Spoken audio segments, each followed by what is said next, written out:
अच्छा बेटा, हमारी ओरिएंटेशन है पाकिस्तान अफेयर्स की, और पाकिस्तान अफेयर्स आपका CSS का कंपलसरी का बड़ा इंपॉर्टेंट सब्जेक्ट है। और नॉर्मली मुझे बताएं कि आप लोगों की अपनी सब्जेक्टिव अंडरस्टैंडिंग के मुताबिक what is the orientation of Pakistan affairs as a compulsory subject. क्या लगता है आपको? हिस्ट्री है, और कहाँ से स्टार्ट होता है? 7-12 से, 1707 से? जी 1857 से। चले हम लिखते जाते हैं जी 1850। और किसको लगता है कि 7-12 से हमारी हिस्ट्री स्टार्ट होती है? एनीवन?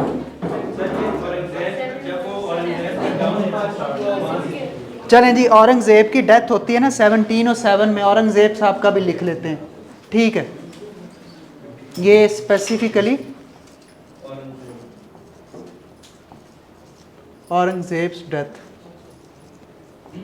किंग ऑप्रेस्ड, ठीक है। फिर कुछ को लगता होगा कि शायद 1940 को भी थोड़ा बहुत क्रेडिट मिलना चाहिए कि एक पॉलिटिकल रोड मैप मिल गया मुस्लिम्स को, ठीक है। उससे पहले ऐसा उनके पास कोई पॉलिटिकल रिप्रेजेंटेशन नहीं थी या बाकी चीज़ें नहीं थी। और इसके अलावा कुछ को लगता होगा कि 1947 से हिस्ट्री शुरू होती है, क्योंकि पाकिस्तान असल में बना ही तब था, ठीक है। तो ये सारी की सारी चीज़ें बड़ी बेटा बेसलेस और बड़ी शैलो अजम्पशंस के ऊपर बेस करती हैं। देखिए, जब आप पाकिस्तान की क्रिएशन की बात करते हो, पाकिस्तान की आइडेंटिटी की बात करते हो, तो पाकिस्तान की आइडेंटिटी को ना आप दो तरह से इनरोड करते हो, आप दो तरह से उसको सब्सटेंशिएट करते हो। एक है बेटा हमारी सिविलाइजेशनल रूट, और एक है हमारी आइडियोलॉजिकल रूट। बहुत इंपॉर्टेंट है इस कॉन्सेप्ट को अंडरस्टैंड करना। और यही वजह है कि चूँकि हम अपनी सिविलाइजेशनल रूट्स को मुकम्मल तौर पे जो है ना ओवर शेडो कर देते हैं, उसको अंडर एस्टिमेट करते हैं। और यही वजह है कि जब हम पाकिस्तान अफेयर्स का कोई पेपर अटैम्प्ट करते हैं specific to ideology of Pakistan या specific to two nation theory, उसकी फार्मूलेशन कैसे हुई, कैसे वो फ्रेम हुई, किस तरह वो पॉलिटिकल एवोल्यूशन से गुजरी, और ultimately it turned out to be a remnant और turn out to be a culmination of Pakistan creation. तो नॉर्मली जब भी मैं पाकिस्तान अफेयर्स के पेपर चेक करता हूँ ना, और स्पेसिफिक ये क्वेश्चन अटैम्प्ट मैं देखता हूँ बच्चों का, तो वही बड़ी शैलो सी अप्रोच, मशरूम्ड स्टफ़ का जो रटा मारा होता है। माशाल्लाह टू नेशन हिंदूज़ के साथ हम रह नहीं सकते थे, और सारी की सारी जो डिबेट है ना माशाल्लाह से हमारी, वो एक ही पॉइंट पे जाके कन्वर्ज करती है, and that is existential incompatibility.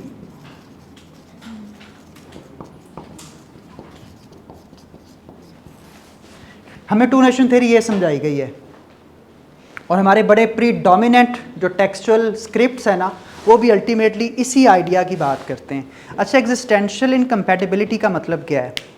कि मुसलमान हिंदू को जब देखेगा ना, उसको हार्ट अटैक आ जाएगा, और हिंदू जब मुसलमान को देखेगा उसका भी धर्म बरसट हो जाएगा, और देखते ही फ़ौरन ज़मीन पे गिर जाएंगे, क्योंकि सर्वाइव ही नहीं कर सकते, इकट्ठे रह नहीं सकते, ठीक है। अच्छा, जब आप ये क्लेम करते हो तो बहुत बड़ा क्वेश्चन मार्क रेज होता है कि भाई आपने तो थाउजेंड्स ऑफ ईयर्स एक दूसरे के साथ गुजारे हैं, आपके दरमियान तो बड़ा एक डीप कम्युनल इंटरेक्शन भी रहा है, तो वो कैसे मुमकिन था? अच्छा, फिर यही वर्जन बहुत सी हमारी चीज़ों को डाउटफुल बना देता है। मसलन हम कहते हैं कि अगर एग्जिस्टेंशियल इनकम्पैटिबिलिटी है between Hindus and Muslims at separate civilizational entities, तो फिर why not the whole Muslim community migrated to Pakistan? Question mark है ना ये, कि जब पाकिस्तान एक एस्पिरेशन थी जनरल मुस्लिम कम्युनिटी की, तो हम देखते हैं कि तकरीबन कोई up to 25% of Indian Muslim they decided to migrate to Pakistan, और 75% मुस्लिम जो थे they decided to stay back in India. और यही वजह है कि आज इंडिया मुस्लिम पॉपुलेशन रिजाइड करने वाला बहुत बड़ा एक नेशन है, बड़ी नेशन जिस पे मुस्लिम पॉपुलेशन अच्छी खासी मौजूद है। तो अगर तो ये एग्जिस्टेंशियल इनकम्पैटिबिलिटी थी, तो ये मुस्लिम्स क्यों रिलक्टेंट थे पाकिस्तान आने में? इसका मतलब है कि ये कंपैटिबल थे हिंदूज़ के साथ। अच्छा, फिर अगेन इसके साथ दूसरा बड़ा इंपॉर्टेंट पर्सपेक्टिव है। आपको याद होगा कि पाकिस्तान जब हम बात करते हैं माइग्रेशन की, तो सबसे ब्लडी जो पार्टीशन हुई थी वो कहाँ से हुई थी? पंजाब बॉर्डर से। और नॉर्मली पार्टीशन का मतलब इंडियन पार्टीशन नहीं है, पार्टीशन का मतलब पंजाब की पार्टीशन है, ठीक है। बाकी कुछ मुस्लिम्स ईस्ट पाकिस्तान में चले गए बंगाल की तरफ, कुछ नीचे मैरीटाइम रूट के थ्रू आ गए गुजरात से सिंध की तरफ, वो इतना ब्लडी नहीं था, that was very much peaceful. तो अब देखें कि हमारा जो सिंध एरिया है इसके अंदर बहुत से हिंदूस थे जिन्होंने अल्टीमेटली पाकिस्तान के अंदर रहने का फैसला किया, उन्होंने माइग्रेशन को एक्सेप्ट नहीं किया। तो अगर ये एग्जिस्टेंशियल इनकम्पैटिबिलिटी थी तो फिर इन सवालों के जवाब हमें कहाँ से मिलेंगे, क्योंकि ये सारे के सारे फिनोमेना हिस्टोरिक फिनोमेना है, हिस्टोरियोग्राफी इनको सपोर्ट करती है, क्रिटिकल एविडेंस इनको सपोर्ट करता है। तो इट मीन्स कि फिर ये वाला जो हमारा क्लेम है existential incompatibility, it becomes futile. और टू नेशन थ्योरी का वो वर्जन जो हम 9-10 से पढ़ते आ रहे हैं कि हिंदू और मुसलमान इकट्ठे नहीं रह सकते, उसकी कोई सब्सटेंशियल ग्राउंडिंग हमारे पास मौजूद नहीं है। देखो बेटा याद रखें, जब हम बात करते हैं ना थ्योरी की, क्योंकि हमारी ओरिएंटेशन भी है आज, तो हम इसी से स्टार्ट करेंगे। When we discuss a theory, आप लोगों की अंडरस्टैंडिंग में थ्योरी क्या होती है? कोई नहीं, बेफिक्र होकर बोलें, कोई किसी को जज नहीं करेगा, हम सारे लर्नर्स हैं। और CSS is all about subjective approach towards a topic. और मैं यहाँ पे वाज़े कर दूँ, CSS का जो एग्ज़ामिनर है ना, वो कभी भी आपके स्टैटिस्टिक्स को या क्रैम्ड कंटेंट को या क्रैम्ड डाटा को रिवॉर्ड नहीं करता। आपकी ओरिजिनलिटी ऑफ थॉट, आपकी subjective approach, the way you organise your arguments in a logical manner बहुत इंपॉर्टेंट है। ठीक है, आपकी जो आपके अपने आइडियाज़ हैं, आपकी सब्जेक्टिव इंटरप्रिटेशन है, इसको एग्जामिनर बहुत वैल्यू करता है। और इवन आप लोग देखोगे भी ये चीज़ एक्सपीरियंस, अगर किसी ने पहले अटैम्प्ट दी है या अगर कोई दोबारा अटैम्प्ट में अभी जाएंगे स्टूडेंट्स, आप लोग ये चीज़ एक्सपीरियंस करोगे खुद कि जो क्वेश्चन आपको नहीं ना आता, जिसके ऊपर आपके पास कोई क्रैम्ड स्टफ नहीं होता, और आप लोग उसको अपने वे में अपने तरीके से अटैम्प्ट करते हो, आपको ज़्यादा नंबर देता है।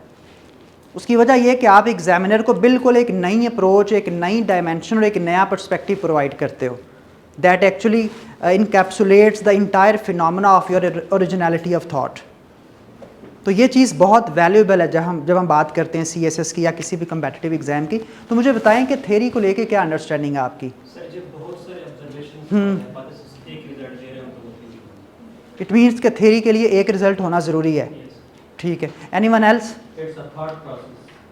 Thought process, set of beliefs, ठीक है, ओके, और कोई भी पर्सपेक्टिव हो सकता है, ठीक है, एनीवन एल्स? शाबाश, सेट ऑफ आइडियाज़, ओके। अच्छा तो बेटा थ्योरी को आप सब ने किसी न किसी हद तक सब सेट्स मिला के बिल्कुल इसको सही कल्मिनेट किया है। अगर हम थ्योरी को वैसे डिफ़ाइन करें, इसकी एक अंडरस्टैंडिंग बिल्ड करें, तो थ्योरी सिंपल एक इंटेलेक्चुअल फ्रेमवर्क होता है जो 4 पर्पस सर्व करता है। सबसे पहला, किसी भी फिनोमेना को एक्सप्लेन करता है। कोई भी चीज़ हो रही है ना, तो थ्योरी आपको एक सब्सटेंशियल फ्रेमवर्क प्रोवाइड करती है, एक अच्छी एक्सप्लेनेशन देती है उस सर्टन इवेंट की। फिर ये आपको जनरलाइजेबिलिटी प्रोवाइड करती है। देखें 4 ट्रेड्स होते हैं बेटा किसी भी थ्योरी के ना, नॉर्मली जब हम डिस्कस करते हैं। Number 1, explainability, then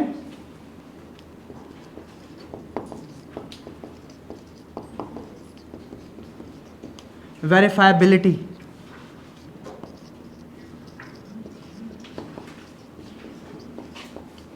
testability and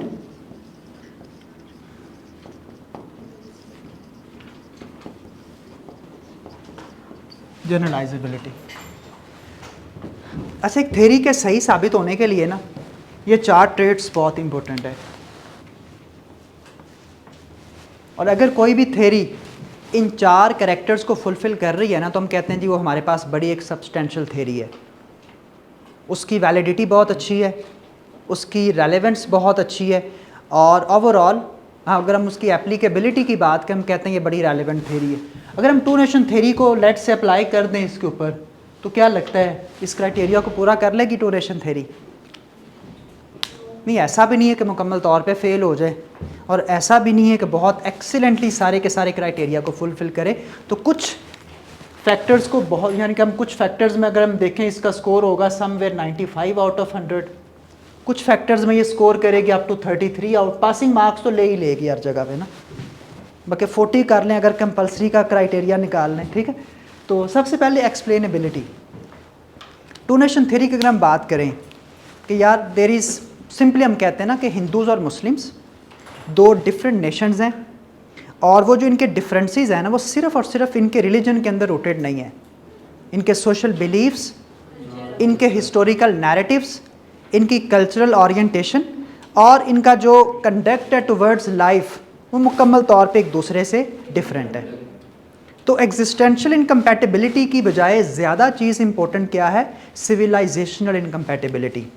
क्योंकि हिंदू सिविलाइजेशन और इस्लामिक सिविलाइजेशन दो डिफरेंट सेट्स हैं सिविलाइजेशंस के, जिसमें कॉमन कन्वर्जिंग ग्राउंड्स मुकम्मल तौर पे आप समझ लें कि बहुत रेयर हैं, या अगर हमने बड़ी दफ़ा कोशिश भी की है थ्रू आउट हिस्ट्री। लेट से मैं एक्सप्लेनेबिलिटी पे आ जाता हूँ।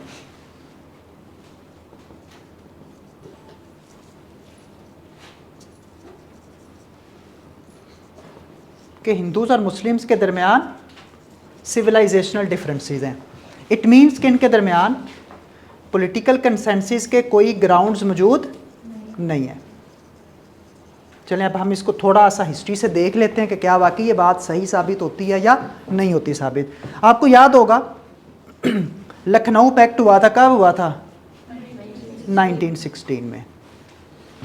अगर तो इनके दरमियान पॉलिटिकल कंसेंसस का पोटेंशियल मौजूद होता तो this document and particular agreement between Hindus and Muslims would have lasted longer, लेकिन ऐसा नहीं हुआ। इसके अंदर कांग्रेस ने एडमिट किया था कि मुस्लिम्स को सेपरेट इलेक्टोरेट मिलना चाहिए, लेकिन यही बात से 1928 में वो मुकर जाते हैं, नेहरू रिपोर्ट। अच्छा, फिर नेहरू रिपोर्ट के काउंटर आती है कायदे आज़म के 14 पॉइंट्स। ये दोनों एक दूसरे का काउंटर थे। इट मीन्स के पॉलिटिकल लेवल पे कंसेंसस की स्पेस मौजूद नहीं थी। इसी तरह से और भी हमारे पास बहुत से इवेंट्स हैं, जैसा कि Minto Morley reforms, मॉन्टेगो Chelmsford reforms की बात कर लें, या फिर आप कम्युनल अवार्ड की बात कर लें, सिमला कॉन्फ्रेंस की बात कर लें। ये तमाम के तमाम जो कॉन्स्टिट्यूशनल अरेंजमेंट्स किए गए थे इंडियन पॉलिटिकल क्यास को सेटल करने के लिए, आपको बड़ा विजिबल एक डिफरेंस मिलता था between the political narrative of Muslim league and the political narrative of Indian national Congress. It means के हमारे पास अगर हम टू नेशन थ्योरी को एक्सप्लेनेबिलिटी के क्राइटेरिया पे देखें तो ये उसको बहुत अच्छी तरह सेटिस्फाई करती है। सेकंड आ जाती है वेरीफाइबिलिटी। अच्छा, वेरीफाइबिलिटी जो है ना, it is somewhere rooted in testability, कि जो थ्योरी है ना वो सर्टेन सर्कमस्टांसिस के अंदर, सिमिलर सिचुएशन के अंदर और भी किसी जगह पे उसी तरह से अप्लाई हो के सिमिलर रिजल्ट्स प्रोड्यूस करती है। तो दुनिया की तारीख उठा के देख लें, बहुत सी ऐसी जगह, अभी आप लोगों को याद होगा Sudan used to be a single nation, ठीक है, सिंगल नेशन थी सूडान, लेकिन पॉलिटिकल डिफरेंसेस, रिलीजियस डिफरेंसेस और एथनिक क्लैशेस की वजह से अल्टीमेटली सूडान की पार्टीशन, अभी ये बिल्कुल रिसेंट हिस्टोरिक इवेंट है, पार्टीशन होती है और it turns into two nations, एक साउथ सूडान और दूसरा सूडान। अच्छा, इसी तरह से आप देखें कि आयरलैंड की पार्टीशन अर्ली 20th सेंचुरी के अंदर, जब आयरलैंड की पार्टीशन होती है, आप लोग यूरोपियन हिस्ट्री में भी पढ़ेंगे, ब्रिटिश हिस्ट्री में भी पढ़ेंगे, तो बड़े स्टार्क डिफरेंसेस थे बिटवीन कैथोलिक्स एंड प्रोटेस्टेंट्स। किसी किस्म का उनके दरमियान नेगोशिएशन जब मुकम्मल तौर पे फेल हो गई, कोई इस तरह की अपॉर्चुनिटी नहीं बची कि they could reconcile with each other और they could settle their disputes in an amicable way, तो ultimately it led to partition of Ireland.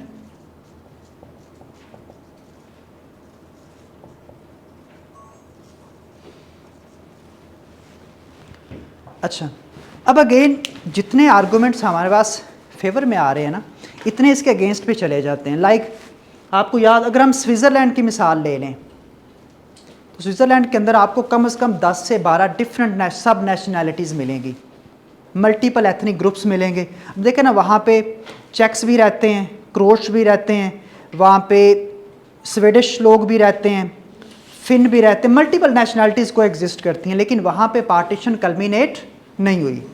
Canada की मिसाल ले लें, कनाडा के अंदर आपको मुख्तलिफ नेशनैलिटीज़ मिलती हैं, लेकिन कभी भी उन्होंने सेपरेटिज़म या पार्टीशन का डिमांड नहीं की। सिमिलरली आप यूएसए की मिसाल ले लें, 50 Nations, 50 states, different cultures, yet they have never demanded partition. तो इसका मतलब ये है कि फिर जो हमारे पास वेरीफाइबिलिटी या टेस्टेबिलिटी का जो क्लेम है, ये कुछ जगहों पे तो वेरीफाई हो जाता है, लेकिन सिमिलर सिचुएशंस में कुछ जगहों पे ये वेरीफाई नहीं होता।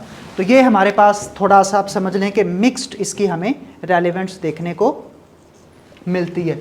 फिर टेस्टेबिलिटी, टेस्टेबिलिटी का मतलब ये है कि क्या इस थ्योरी को बार बार टेस्ट किया जा सकता है और सिमिलर सर्कमस्टांसिस में क्या सिमिलर रिजल्ट्स प्रोड्यूस किए जा सकते हैं, क्या ये टाइम टेस्टेड है। ऐसा तो नहीं कि ये सिर्फ 1940s का फिनोमेना है और उसके बाद बिल्कुल रिडंडेंट और इररेलेवेंट हो चुकी है।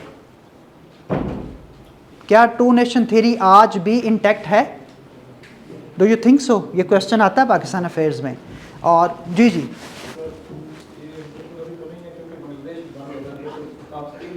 चलिए, बड़ी अच्छी आपने डिबेट यहाँ पे स्टार्ट कर दी है कि क्या बांग्लादेश की क्रिएशन, हाँ अच्छा वो तो एक पॉलिटिकल नैरेटिव है ना, पॉलिटिकल नैरेटिव को हम एक लेजिटिमेट पॉलिटिकल स्टेटमेंट नहीं समझ सकते।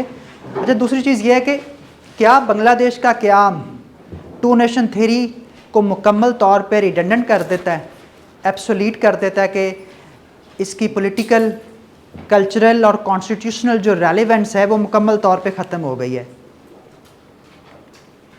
देखें बहुत सिंपल सी बात है, हाँ कुछ ना कुछ हद तक इसने टू नेशन थ्योरी के नैरेटिव को वीक ज़रूर किया है, क्योंकि टू नेशन थ्योरी की जो कंस्ट्रक्टिव बेस लाइन थी वो ये कहती थी कि religion alone is sufficient enough to unite diverse Muslim ethnic groups, कि जहाँ पे मज़हब आएगा ना वहाँ पे बाकी डिफरेंसेस मैटर नहीं करेंगे। लेकिन बांग्लादेश का क़याम स्पेसिफिकली सोशियो कल्चरल एक्सप्लॉयटेशन या पॉलिटिकल मार्जिनलाइजेशन का नतीजा था। ठीक है, हमारा ईस्ट और वेस्ट प्रोविंस के दरमियान इकोनॉमिक, डेवलपमेंटल या जो कॉन्स्टिट्यूशनल डिस्पैरिटीज़ थी, अल्टीमेटली उन्होंने एक सेंस ऑफ मार्जिनलाइजेशन क्रिएट की among East Pakistanis. Religion was not a factor for dismemberment और for disunity, ultimately it was rooted somewhere in socio cultural, political और इकोनॉमिक फैक्टर्स। तो हम ये ज़रूर कह सकते हैं कि भाई उसने इसकी बुनियाद को कमज़ोर ज़रूर कर दिया लेकिन अल्टीमेटली रिजेक्ट नहीं किया। ये प्रोविंशियल एग्ज़ाम के अंदर क्वेश्चन आया था कि क्या बांग्लादेश का क़याम टू नेशन थ्योरी का ख़ात्मा है, इसी तरह से आर्गूमेंटेटिव क्वेश्चन था। तो I was like an aspirant of that exam, I qualified that exam. तो नॉर्मली मेरा उसमें क्लेम जो पर्सपेक्टिव वो यही था कि टू नेशन थ्योरी जो है ना, अगर हम उसका सिंटेक्स निकाल लें, अगर हम उसका एक इंटेलेक्चुअल सब्सटेंस निकाल लें, तो ये चार चीज़ें, उनमें से एक चीज़ ज़रूर इसने रिफ्यूट की है टू नेशन थ्योरी और बांग्लादेश की क्रिएशन ने। लेकिन हाँ, अगर आप ये कहते हैं कि वाकई बांग्लादेश के क़याम ने टू नेशन थ्योरी को ख़त्म कर दिया है, तो फिर 2 से 3 चीज़ों का होना बहुत ज़रूरी था। अगर बांग्लादेशी कम्युनिटी इस्लामिक कल्चर और सिविलाइजेशन को ऑल थ्रू आउट रिजेक्ट कर देती और बिल्कुल टर्की का जो आपको याद होगा उस मॉडल की तरह मुकम्मल तौर पे सेकुलराइजेशन में चली जाती, तो हम कहते हैं कि टू नेशन थ्योरी को क्या कर दिया गया है, डिस्कार्ड कर दिया गया। लेकिन आज भी बांग्लादेश के अंदर Islamic identity, Islamic culture, Islamic civilisation एक डोमिनेंट कोहेसिव एलिमेंट के तौर पे एक्ट करता है। दूसरी चीज़, अगर बांग्लादेश पाकिस्तान से अलहदा होने के बाद एक पॉलिटिकल स्ट्रगल स्टार्ट करता to become a part of greater subcontinent, या इंडिया के अंदर दोबारा मर्ज करने की कोशिश करता, इंडिया के साथ रिकनसाइल करने की कोशिश करता, तो भी एक नैरेटिव बिल्ड होता कि वाकई टू नेशन थ्योरी गलत थी, क्रिएशन का जो एजेंडा था that was flawed, that doesn't have any time value. लेकिन इनमें से कोई भी चीज़ या कोई भी डेवलपमेंट नहीं हुई। और दोबारा आप देख लें कि अभी रिसेंटली जब वहाँ पे यूथ रेवोल्यूशन आया, यूथ रेवोल्यूशन के बाद बांग्लादेश और पाकिस्तान के दरमियान डिप्लोमेटिक रिलेशंस रिवाइव हुए हैं, तो इससे ये चीज़ सामने आती है कि वो जो 1970s की पॉलिटिकल एक एपिसोड थी, that was primarily rooted in factors other than religion. Even मैं, अगर मेरे से आप लोग पूछेंगे ना कि 1971 का जो वाक़या हुआ है, ये जो सानिया हुआ है, ये अवॉइडेबल था। इसको अगर थोड़ा सा पॉलिटिकल एक्यूमेन इस्तेमाल किया जाता ना, थोड़ी सी अकल का इस्तेमाल किया जाता उस टाइम पीरियड पे, देखा जाता कि global political landscape, global diplomatic landscape किस तरह से अपनी टाइड्स को टर्न कर रहा है, और हम उसके अकॉर्डिंगली रिएक्ट कर लेते, थोड़ा सा अकल का मुजाहरा करके हम इसको बहुत आसानी से अवॉइड कर सकते थे। आप लोगों को ये छोटा सा मैं बता देता हूँ, चीज़ों को बेटा हमेशा ना 360 डिग्री ओरिएंटेशन से देखा करें, और यही पाकिस्तान अफेयर्स का मेन सब्सटेंस है कि यहाँ पे आप लोग जो भी इवेंट करेंगे, Pakistan affairs is not simply about history. ये आपको बताता है कि चीज़ें क्यों हुई, कैसे हुई, स्पेसिफिकली उसी टाइम पे क्यों हुई, कौन से ऐसे को रिलेशनल फैक्टर्स थे जिन्होंने इस चीज़ की डेवलपमेंट को फैसिलिटेट किया। और this is what we call analytical rigour, कि आप लॉजिकली अपनी डिबेट को डायसेक्ट करते हो, लॉजिकली उसको प्रोग्रेस करते हो। अच्छा, वापस आते हैं टू नेशन थ्योरी और वो अपना बांग्लादेश की क्रिएशन का। आप लोगों को याद होगा कि लेट 1960s के अंदर हम पे बड़ा भूत सवार हुआ था दुनिया की सुलह करवाने का। कोल्ड वॉर का ज़माना था, कोल्ड वॉर बिल्कुल अपने पीक पे थी। आपको पता है पाकिस्तान की क्रिएशन भी कोल्ड वॉर इरा में हुई है, ठीक है। और ultimately we were compelled to take sides the way we used to do now, ठीक है। और लेट 1960s के अंदर हमने देखा कि वो जो दो बड़े ब्लॉक्स थे जिनके दरमियान एक आइडियोलॉजिकल कॉन्फ्रंटेशन थी, जो अपनी अपनी रिस्पेक्टिव पॉलिटिकल आइडियोलॉजीज़ को पूरी दुनिया पे प्रोजेक्ट करने की कोशिश कर रहे थे। एक तरफ वेस्टर्न ब्लॉक था जो कि लिबरलिज्म और डेमोक्रेसी का एडवोकेट था, और दूसरी तरफ हमारे पास एक कम्युनिस्ट ब्लॉक था जो कि अथॉरिटेरियनिज्म और कंट्रोल्ड मार्केट्स का प्रोपेगेटर था। इन दोनों के दरमियान बड़ी वायलेंट एक क्लैश चल रहा था, ठीक है। क्लैश हमें बैटल ग्राउंड्स पे भी देखने को मिला, हमें इकोनॉमिक फ्रंट पे भी देखने को मिला, डिप्लोमेटिक फ्रंट पे भी देखने को मिला, और पॉलिटिकल फ्रंट्स पे भी हमें ये देखने को मिला जहाँ पे रजीम चेंज ऑपरेशंस हुए दुनिया में। दोनों ने अपनी अपनी कैपेसिटी में जो कर सकते थे ना, अपनी आइडियोलॉजी को प्रोपेगेट करने के लिए इन्होंने किया। अच्छा, बड़ा एक ड्रामेटिक टर्न आता है कि वो जो कम्युनिस्ट न्यूक्लियस था ना, जो बेसिकली चाइना और रशिया के मिलने से या सोवियत यूनियन के मिलने से बन रहा था, उसमें कुछ क्लैशेस पैदा होना शुरू हो गए लेट 1960s में। वो जो क्लैशेस थे वो कहीं ना कहीं ये जो पर्सनैलिटी ड्रिवन थे, इनसिक्योर पर कुछ परसीव्ड इनसिक्योरिटीज़ थी। मौजेदंग और Joseph Stalin personality clashes, decide ही नहीं हो पा रहा था कि कम्युनिस्ट वर्ल्ड को रूल कौन करेगा, किसका नैरेटिव डिक्टेट करेगा, what version of communism, Chinese version और सोवियत वर्जन। तो इस वजह से दोनों के दरमियान ना क्लैशेस आ गए, और उन क्लैशेस का नतीजा क्या निकला कि दोनों के दरमियान इररिकंसाइलेबल जो था ना एक गल्फ क्रिएट हो गया, डिफरेंसेस सेटल नहीं हुए, और अल्टीमेटली फाइनली हुआ कि दोनों के दरमियान कुछ बॉर्डर क्लैशेस हुए और मुकम्मल तौर पे डिप्लोमेटिक डेडलॉक आ गया। हर किस्म की डिप्लोमेटिक जो कम्युनिकेशन थी वो ख़त्म हो गई। अच्छा, अब ये this was the window that US was anxiously waiting for. वो चाहता था कि इस कम्युनिस्ट न्यूक्लियस को तोड़ा जाए और एक डिवीजन क्रिएट की जाए। और आज अच्छा, इस सारे के सारी डेवलपमेंट्स के अंदर ना पाकिस्तान का रोल बड़ा क्रिटिकल था। हमें पता था कि यार कोल्ड वॉर का ज़माना है, इतनी इनसिक्योरिटीज़ हैं यूएस के दरमियान और इधर ईस्ट के वेस्ट और ईस्ट के दरमियान। हमने क्या किया, हमने अमेरिका और चाइना के दरमियान रिकनसाइल करने के लिए डिप्लोमेटिक अपॉर्चुनिटी या डिप्लोमेटिक विंडो प्रोवाइड की।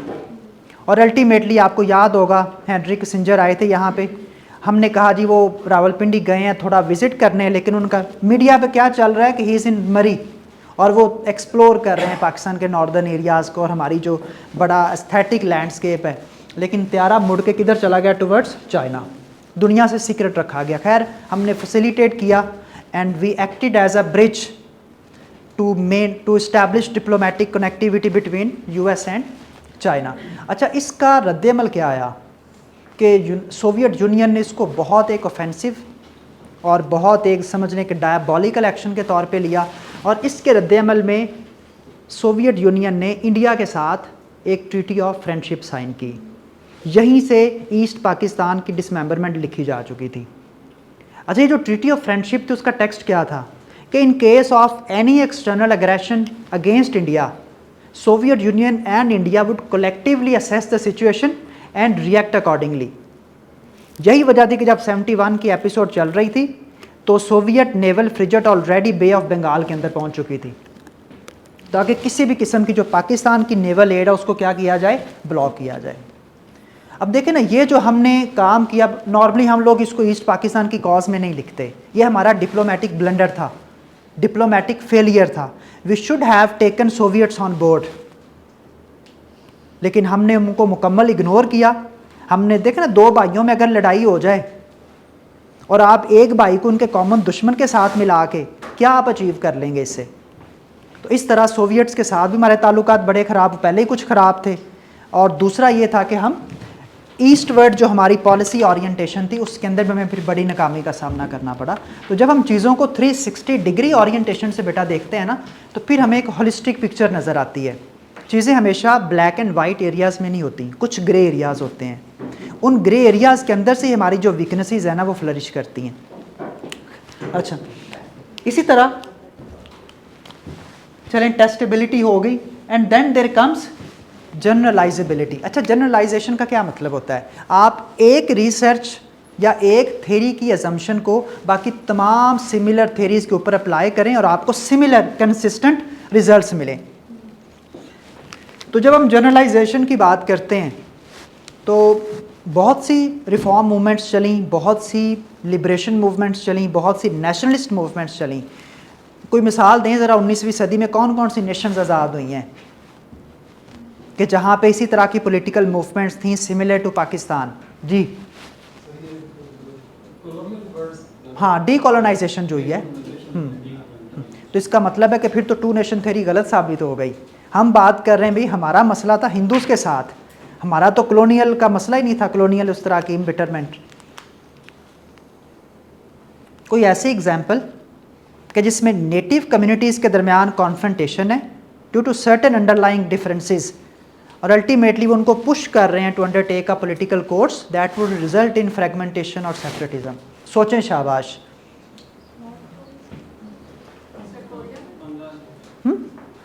एक्सीलेंट। सबसे पहले डिवीजन ऑफ कोरिया। अब देखें, कोरियन नेशन तो एक सिंगल नेशन है, ज़ुबान भी सेम है, कल्चर भी सेम है, सब कुछ सेम है, लेकिन कुछ पॉलिटिकल डिफरेंसेस की वजह से, कुछ एब्सेंस ऑफ पॉलिटिकल कंसेंसस कर लें, कुछ परसीव्ड इनसिक्योरिटीज़ की वजह से उनको ये लगता था साउथ कोरियंस को कि जो नॉर्थ कोरियंस हैं ना, they are quite repressive, they are quite dominant, उनका करैक्टर बड़ा एब्सोल्यूटिस्ट है और वो अल्टीमेटली साउथ कोरियन कम्युनिटी को क्या करेंगे? डोमिनेट करेंगे, उनको बहुत सबमिसिवली ट्रीट करेंगे। और इसी इन परसीव्ड इनसिक्योरिटी की वजह से हमने देखा कि फिर इनकी डिवीजन होती है और अब आज तक ये रीयूनाइट नहीं हो सके। वो तो बेटा पहले ही जियोग्राफिकली डिफरेंट है ना, कभी इकट्ठे तो नहीं हुए। हाँ, अमेरिका ने कोशिश बहुत की है। बिल्कुल भी नहीं आ सकता, नहीं आ सकता। अच्छा एक सेकंड ज़रा, ये एक स्टेटमेंट हमारे पास आई है कि ताइवान और चाइना क्या इस स्पेसिफिक 2 नेशन थ्योरी के कॉन्टेक्स्ट में फिट होता है? सोचें ज़रा। चले मैं आपको ज़रा सिनेरियो बता दूं, बेसिक सा सिनेरियो बता देता हूँ। आपको याद होगा जैसे ही वर्ल्ड वॉर 2 एंड होती है 1945 में, उससे पहले ईस्टर्न चाइना जो था वो जापान के कंट्रोल में था। जापान एक इंपीरियल पावर था और बिल्कुल वही कॉलोनियल एस्पिरेशंस रखता था जो कि ब्रिटेन के थे, लेकिन दोनों एक दूसरे के राइवल्स थे। अब बहुत अरसे तक जापान ने चाइना को इन्वेड किए रखा, टेरिटोरियली उसने बहुत ज़्यादा इंकर्जन्स भी हमें देखने को मिलती हैं तारीख में। होता क्या कि वर्ल्ड वॉर 2 के बाद जापान से एक स्ट्रेटेजिक ब्लंडर होता है। What was that blunder? Anyone? Midway island, Pearl Harbor और अमेरिकन नेवल बेस के ऊपर वो अटैक करते हैं। उसके रिस्पॉन्स में अमेरिका रिटेलिएट करता है और अनप्रेसिडेंटेड वो जो काम करता है वो आपको पता ही है, एटॉमिक बॉम्ब्स गिराए जाते हैं हिरोशिमा और नागासाकी। इस तरह Japan is forced for unconditional surrender. Sir जैसे ही जो जापान है वो वर्ल्ड वॉर 2 के सिनेरियो से एलिमिनेट होता है तो चाइना के अंदर वो जो एक पावर वैक्यूम आता है, क्योंकि ऑलरेडी वहाँ पे जापान का होल्ड था, जापान एलिमिनेट करता है, एक पावर वैक्यूम आता है। उस पावर वैक्यूम को फिल करने के लिए 2 कंपीटिंग ग्रुप सामने आते हैं। एक ग्रुप था दैट वाज लेड बाय माओ, और ये ग्रुप चाहता था कि चाइना को एक कम्युनिस्ट स्टेट के तौर पे डेवलप किया जाए। दूसरा ग्रुप था चियांग काई शेक का, वो चाहता था चाइना को एक सेकुलर रिपब्लिक बनाया जाए, democratic states, public should be the whole decider of the entire political setup. अच्छा, इन दोनों के ये तकरीबन 1945 से लेकर 1949 तक एक ब्लडी कॉन्फ्रंटेशन चलती है, बहुत से लोग मारे जाते हैं, गुरिल्ला वॉरफेयर स्टार्ट होता है चाइना के अंदर, और अल्टीमेटली 1949 में सुपीरियर गुरिल्ला टैक्टिक्स की वजह से माओ ग्रुप जो है वो इस सारी की सारी बैटल को क्या डिसाइसिवली विन करता है और ultimately China turns out to be a communist republic. अब जो लोग लड़ रहे थे माओ के ख़िलाफ़, जो डेमोक्रेट्स थे, अब क्या वो चाइना में सर्वाइव कर सकते थे due to political differences, due to ideological divergence? तो ultimately they decide to quit mainland China, और वो बिल्कुल साथ करीब एक जजीरे पे अपनी जान बचा के वहाँ पे आबाद हो जाते हैं, जिसको पहले फॉर्मोसा आइलैंड कहा जाता है, बल्कि नहीं, सबसे पहले उसको नाम देते हैं रिपब्लिक ऑफ चाइना, फिर उसका नाम पड़ता है फॉर्मोसा आइलैंड, फिर उसका नाम पड़ता है ताइवान आइलैंड। तो अभी वो ताइवान है। अब ये देखें कि यहाँ पे जो ये डिफरेंसेस हुए हैं या यहाँ पे जो पॉलिटिकल स्ट्रगल हुई है, ये कोई नेगोशिएटेड पॉलिटिकल एग्रीमेंट नहीं था। टू नेशन थ्योरी या पाकिस्तान की अगर बात करें ना, तो that was a negotiated partition. Muslim league, Congress और ब्रिटिशर्स के दरमियान कितनी सिटिंग्स हुई हैं, राउंड टेबल कॉन्फ्रेंसेस पता है, मैकडोनल्ड अवार्ड, ठीक है, सिमला कॉन्फ्रेंस, फिर जितने भी कॉन्स्टिट्यूशनल अरेंजमेंट्स बनाए गए यहाँ पे, वो सारे के सारे निगोशिएशन के नतीजे में तो आए हैं। यहाँ पे गवर्नर जनरल एग्जीक्यूटिव काउंसिल होती थी, जहाँ पे डिबेट्स होती थी। इनिशियली तो इंडियंस को इतने राइट्स नहीं थे। अगर हम बात कर लें तो हम पढ़ेंगे पाकिस्तान की कॉन्स्टिट्यूशनल हिस्ट्री में इंशाल्लाह आगे चल के, तो ये एक निगोशिएटेड थी। लेकिन चाइना का अगर हम बात कर लें, ताइवान का, वो तो उनका बेचारों का स्केप मैकेनिज़्म था। या तो उनके लिए दो ही ऑप्शंस थे, या तो ज़िंदा रह लेते भाग के, या फिर मर जाते, सारों को हैंग कर दिया जाता, ठीक है। और कौन सी एग्जाम्पल थी जी?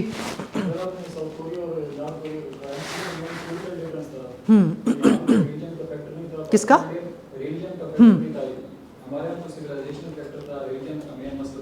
अच्छा, पहली चीज़ ये समझ लें, मैं बता देता हूँ। देखें, पहली चीज़, जब आप टू नेशन थ्योरी को कहते हैं ना कि हिंदूज़ और मुस्लिम्स के दरमियान बहुत से डिफरेंसेस हैं, तो इट डज़ंट मीन कि ये मसला सिर्फ़ और सिर्फ रिलीजन का है। इसमें सोशियो कल्चरल फैक्टर्स भी आएंगे, इसमें पॉलिटिकल फैक्टर्स भी आएंगे, इसमें कॉन्स्टिट्यूशनल फैक्टर्स भी आएंगे। और अल्टीमेटली जब हम इस थीसिस एंटीथीसिस से होते होते फाइनल सिंथेसिस तक जाएंगे ना, तो हम इस कंक्लूजन पे पहुंचेंगे कि जो टू नेशन थ्योरी थी, अल्टीमेटली ये पॉलिटिकल ग्रीवेंसेस और पॉलिटिकल इनसिक्योरिटीज़ का नतीजा थी। हाँ, उसके पीछे गाइडिंग फैक्टर्स, लीडिंग फैक्टर्स मज़हब भी आएगा, सोशल डिस्क्रिपेंसीज भी आएंगी, सोशल एक्सप्लॉइटेशन भी आएगी, कल्चरल होमोजेनाइजेशन की अटेम्प्ट भी आएगी इंडियंस की, ये सारी चीज़ें उसके अंदर आएंगी। अच्छा, अगर हम इसकी जनरलाइजेबिलिटी की बात करते हैं, ये देखें ना, ये चलें हम तो इसको देखते हैं ना 1920s का इरा या अर्ली 20th सेंचुरी में। आप पोस्ट पार्टीशन इंडिया के हालात देख लें आज के, हिंदुत्व आइडियोलॉजी जो है, अगर हम सिर्फ इसको एक टेक्सचुअल प्रेजुडिस से हट के भी देखें ना, तो बीजेपी गवर्नमेंट ने प्रैक्टिकली कुछ इस तरह के इनिशिएटिव्स लिए हैं जो टू नेशन थ्योरी को आज भी वैलिडेट करते हैं। मसलन सिटीजनशिप अमेंडमेंट एक्ट, एनीवन कोई बताएगा क्या था सीएए जो बीजेपी गवर्नमेंट लेके आई थी? फिर बाबरी मॉस्क इंसिडेंट, राम मंदिर की डिबेट, फिर नेशनल, हाँ, एनआरसी, फिर कश्मीर के अंदर जब आपने आर्टिकल 370, आर्टिकल 35A एब्रोगेट किया है, उसके पीछे क्या ऑब्जेक्टिव्स हैं? मुझे ये पहले तो बताया ना, सिटीजनशिप अमेंडमेंट एक्ट क्या है? What is this CAA? Anyone पढ़ा हुआ या नहीं पढ़ा? बेटा, ये बीजेपी गवर्नमेंट ने इनेक्ट किया था इंडियन कॉन्स्टिट्यूशन के अंदर, और इसका मतलब ये था कि इंडिया के अंदर बसने वाला हर शहरी अपनी सिटीजनशिप का प्रूफ देगा। अगर कोई भी इमिग्रेंट निकलता है स्पेसिफिकली बांग्लादेश का, अफ़गानिस्तान का या किसी भी और मुस्लिम नेशन का, तो उसको इंडियन सोइल से क्या कर दिया जाएगा? एक्सपेल कर दिया जाएगा, प्रॉपर्टी उसकी कॉन्फिस्केट कर ली जाएगी, सिटीजनशिप जो है उसकी रिवोक कर दी जाएगी, और ultimately he will be given an ultimatum to leave Indian soil. तो ये तो इंडियन खुद ही टू नेशन थ्योरी को वैलिडेट करने पे आ गए। भाई, हम तो मानते ही नहीं किसी और नेशनैलिटी को, किसी और एथनिक ग्रुप को, स्पेसिफिकली इस्लाम, और इसमें सिर्फ और सिर्फ मुस्लिम्स के लिए कहा गया है। ये बाकी क्रिश्चियंस पे, सिख्स पे, जैन्स पे, बुद्ध पे, किसी और इस तरह के रिलीजियस ग्रुप पे अप्लाई नहीं होता, स्पेसिफिकली मुस्लिम्स के ऊपर अप्लाई होता है कि सिर्फ मुस्लिम्स अपनी क्लासिक सिटीजनशिप जो है ना उसका प्रूफ देंगे। अगर, और ऑब्वियसली किसके पास बेटा ये प्रूफ निकलेगा, और जो नहीं देंगे ultimately they will be force to leave India. फिर एनआरसी एक्ट आया, नेशनल रजिस्टर काउंसिल एक्ट, कि हर इंडियन को रजिस्टर करना पड़ेगा और जहाँ पे वो डिक्लेयर करेगा कि वो इंडियन कॉन्स्टिट्यूशन और आने वाला जो भी कॉन्स्टिट्यूशनल सेटअप होगा उसके साथ वो कंप्लाई करेगा। कल को चाहे आप उनका रिलीजन चेंज करने की कोशिश करें अंडर कॉन्स्टिट्यूशनल अरेंजमेंट, आप कल्चरल होमोजेनाइजेशन की बात करें अंडर इंस्टीट्यूशनल मशीनरी, तो उनको क्या करना पड़ेगा, कंप्लाई करना पड़ेगा। ये सारे के सारे इंस्ट्रूमेंट्स, ये सारे के सारे जो प्रोसेसेस चल रहे हैं, अल्टीमेटली ये क्या एडवोकेट करते हैं कि two nation theory still relevant, लेकिन उसके कंटूर्स बदल गए हैं, उसका लैंडस्केप चेंज हो गया और उसका सब्सटेंस चेंज हो गया है। आज भी इंडिया के अंदर भी इंडियन जो हिंदूज़ हैं they have bigotry against Muslims, वो आज भी मौजूद है। कश्मीर के अंदर the way Kashmiris are being treated, the way Muslims are being treated in certain Muslim minority regions, it gives a stark illustration कि टू नेशन थ्योरी आज भी उसी तरह से रेलिवेंट है। ठीक है बेटा। अच्छा, तो this is how we are supposed to address the question pertaining to this first area, two nation theory and Pakistan's ideology। ये सिर्फ एक 360 डिग्री ओरिएंटेशन ली कि बहुत से फैक्टर्स होते हैं, हर एक चीज़ को बहुत कॉम्प्रिहेंसिवली एड्रेस करना ज़रूरी है। आगे हम डिटेल से अब देखते हैं ज़रा हमने इसको कैसे आगे एड्रेस करना है। अभी तक के लिए किसी का कोई क्वेश्चन, तो you are open for question, हम इसको एड्रेस कर लेते हैं। Falkland Islands that is under the control of Britain, तकरीबन कोई 8 से 9,000 किलोमीटर का डिफरेंस है। ये तो सिर्फ 1,000 का है ना, 8 to 9,000 किलोमीटर्स का डिफरेंस है, कोई 3-4 हज़ार माइल्स का कर लें, ठीक है। वो ब्रिटेन के कंट्रोल में है। सिंस 1982 कोई डायरेक्ट कनेक्शन नहीं, यानी कि आप देखें ब्रिटेन यहाँ पे पड़ा हुआ है, फॉकलैंड आइलैंड्स जो है ना that is somewhere located in Argentina के बिल्कुल ईस्ट में, यहाँ पे ये फॉकलैंड आइलैंड है, ब्रिटेन का कंट्रोल है, ब्रिटेन की आज भी वो कॉलोनी है, वहाँ भी बड़े पॉलिटिकल डिफरेंसेस हैं, येट आज भी वो ब्रिटेन के साथ आइडियोलॉजिकली कनेक्टेड है। इट मीन्स कि अगर वहाँ की एडमिनिस्ट्रेशन अच्छी है, आप उनको इकोनॉमिक, पॉलिटिकल और कॉन्स्टिट्यूशनल इंक्लूशन और पार्टिसिपेशन प्रोवाइड कर रहे हैं, मार्जिनलाइजेशन को आप एलिमिनेट कर रहे हैं, और सबसे इंपॉर्टेंट चीज़ पता क्या होती है, आप कहते हैं कि क्या डिफरेंस के साथ पाकिस्तान सर्वाइव कर सकता था, ऑब्वियसली कर सकता था, सिर्फ एक चीज़ हमने इंश्योर करनी थी, बल्कि 3 वर्ड्स इंश्योर करने थे, simple, and that was Pakistan की फॉरेन पॉलिसी के ऊपर था, पाकिस्तान के डिफेंस अफेयर्स के ऊपर था। इतनी ही ऑनरशिप उन बेचारों को भी थोड़ी, चलो उसका कोई 30% दे देना था तो कभी भी मसला नहीं होना था, ठीक है। और दूसरी चीज़ ये है कि जब आप फैक्टर्स को देखते हो ना बेटा, जो अच्छा ये जब हम बात करते हैं ना जियोग्राफिक डिस्टेंस की, तो हम असल में अपनी गलतियों को कवर करने की कोशिश करते हैं। मुझे बताएं कि डिस्टेंस जितना भी है, no matter what is the scale of distance, लेकिन अल्टीमेटली मुझे बताएं कि जो आपने ये पॉलिटिकल मार्जिनलाइजेशन की है,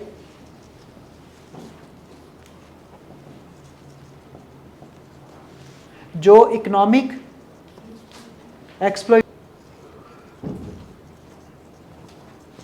जो विक्टिमाइजेशन हुई है वहां पे, ठीक है, ये फैक्टर्स रिस्पॉन्सिबल है, ये फैक्टर रिस्पॉन्सिबल था।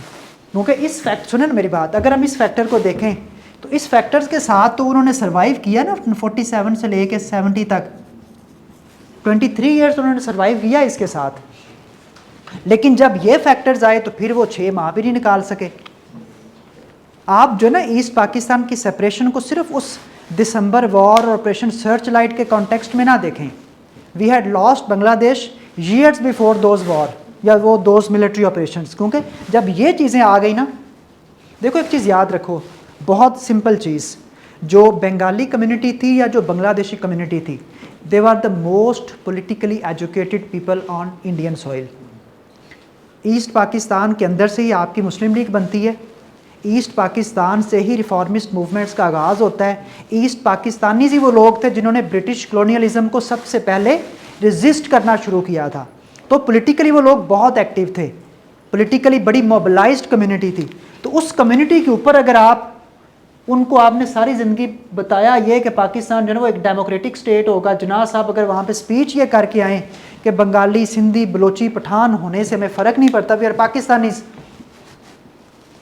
और वहाँ पे आप उनको ये समझा के आएँ, कन्विंस करके आएँ कि पाकिस्तान का जो फ्यूचर है वो कॉन्स्टिट्यूशनलिज्म है, पाकिस्तान का जो फ्यूचर कोड ऑफ पॉलिटिक्स है दैट इज़ सेकुलरिज्म। आप हिंदू हैं, मुसलमान हैं, सिख हैं, ईसाई हैं, जैन हैं, बुद्ध हैं, whatever community you belong to, whatever religious identity you hold, state of Pakistan has nothing to do with it and this is none of state's business. और फिर आप वो सारी की सारी चीज़ें रिवर्स करना स्टार्ट कर दें, पॉलिटिकल इंजीनियरिंग स्टार्ट कर दें, आप कल्चरल सब्जुगेशन स्टार्ट कर दें। एक बहुत इंपॉर्टेंट इवेंट जहाँ से जो हमारे लिए आई ओपनिंग हो सकता था, लेकिन हमने उससे सबक नहीं सीखा। आपको याद होगा जिन्ना साहब जब ढाका गए आफ्टर क्रिएशन ऑफ पाकिस्तान, तो उन्होंने अपने प्रिंसिपल सेक्रेटरी से पूछा कि are you fully aware of the circumstances, should I make this announcement. उन्होंने कहा जी जी, लोग तो आप बड़े कैरिज्मेटिक है, लोग तो आपको सुनने के लिए बड़े बेताब हैं। उन्होंने कहा लो जी, आज से पाकिस्तान की कौमी ज़ुबान उर्दू हो गई।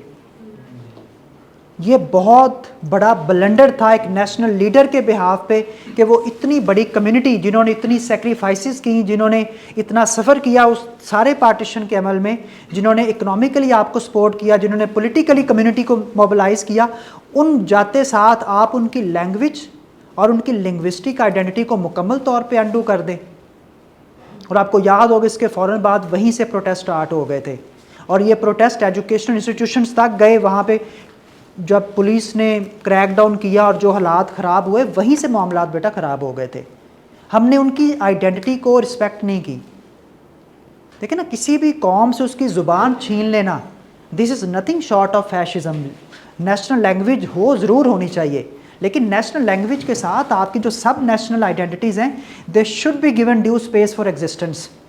अगर आप उनको सप्रेस करेंगे, आप उनको अप्रेस करेंगे, आप उनको मार्जिनलाइज करेंगे, तो अल्टीमेटली ये चीज़ें रिजेंटमेंट कॉज करती हैं।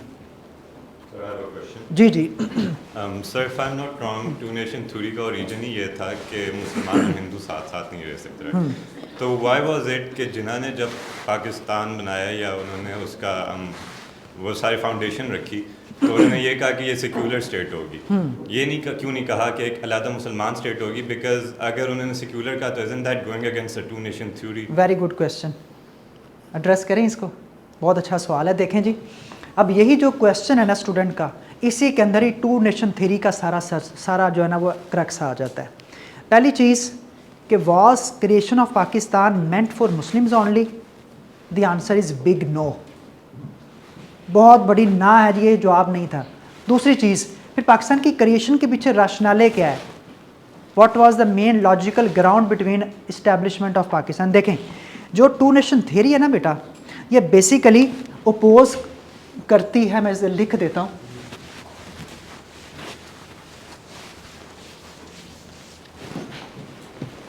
देखें जी, जब हम बात करते हैं ना जिन्ना के विजन की,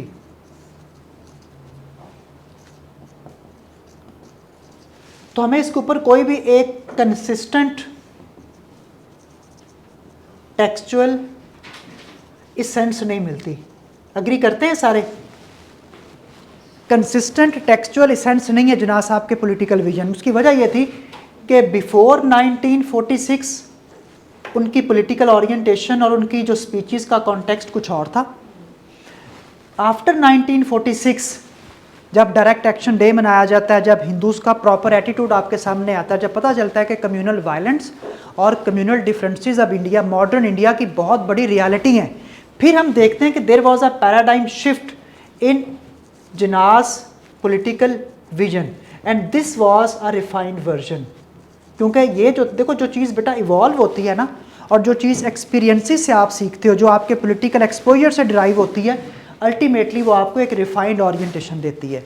अच्छा, अब फिर फाइनली पाकिस्तान जब बन गया, पाकिस्तान बनने से पहले या फ़ौरन बाद जिन्ना साहब के पॉलिटिकल वर्जन में शिफ्ट क्यों आया, उस शिफ्ट का ओवरऑल क्रक्स क्या था? तो जिन्ना साहब का उस वक़्त का जो पॉलिटिकल टेक्स्ट था वो सिंपल ये था कि जो पाकिस्तान की क्रिएशन है ना, this is solely based to deter और काउंटर हिंदू मेजॉरिटेरियनिज्म। अब जो बात थी ना बेस लाइन, वो बेटा एग्जिस्टेंशियल और सिविलाइजेशनल इनकम्पैटिबिलिटी से हट के कहाँ पे आ गई थी? पॉलिटिकल मेजॉरिटेरियनिज्म के ऊपर, या इसको हम हिंदू निकाल देते हैं।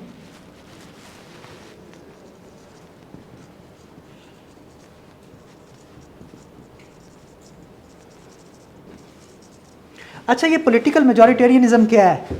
कहने को तो बड़ा, ये जो इज़म्स की बीमारियां दुनिया में, तो वैसे तो यूरोप लेके आया, नेशनलिज्म भी, कॉन्स्टिट्यूशनलिज्म भी, लिबरलिज्म भी, इज़म ने भी दुनिया का बड़ा सत्यानाश किया है। What is political majoritarianism? जी नहीं नहीं, दे दें क्वेश्चन। जी जी हाँ मतलब जी। किसके पास पावर होगी, पॉलिटिकली कौन इसे गवर्न करेगा। तो हिंदुओं तो वैसे भी ज़्यादा हैं तादाद में, तो इनको ये खदशा था कि हम तो हाँ, कम हाँ। हैं तो हम मार्जिनलाइज हो जाएंगे। तो इसकी मेन डिफरेंस पॉलिटिकल देखा जाए तो ये है एनीवन एल्स? पावर। हाँ वो नेशन, माइक पकड़ ले बेटा। किसी एक स्पेसिफिक नेशन की मेजॉरिटी ना हो, मतलब हाँ।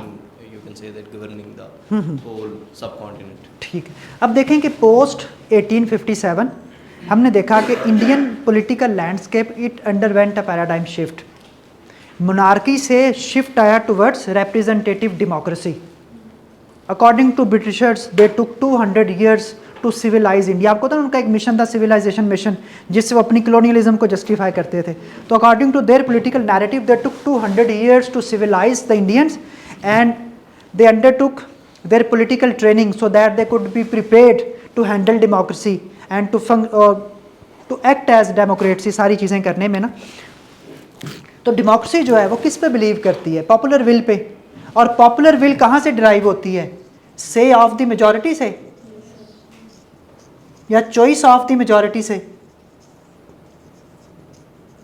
तो अगर हम इंडियन डेमोग्राफिक कॉन्टेक्स्ट देखें, इंडियन डेमोग्राफिक जो है ना वो देखें, उसका एनालाइज करें सारी की सारी डेमोग्राफी को, तो अब आपको मिलता है कि जो हिंदूज हैं they constitute 85% of the entire population. बाकी जो दूसरे हैं माइनॉरिटीज़ दे कॉन्स्टिट्यूट समवेयर 9%। बाकी फिर स्केड्यूल्ड कास्ट्स आती हैं जो बेचारी किसी खाते में नहीं आती, they constitute 6% of Indian population. तो उसको मुझे बताएं कि ये 9 और 6 अगर बेचारे मिल भी जाएं तो डू दे हैव एनी से इन कॉन्स्टिट्यूशनल, पॉलिटिकल और कल्चरल एस्पेक्ट्स? बिल्कुल भी नहीं।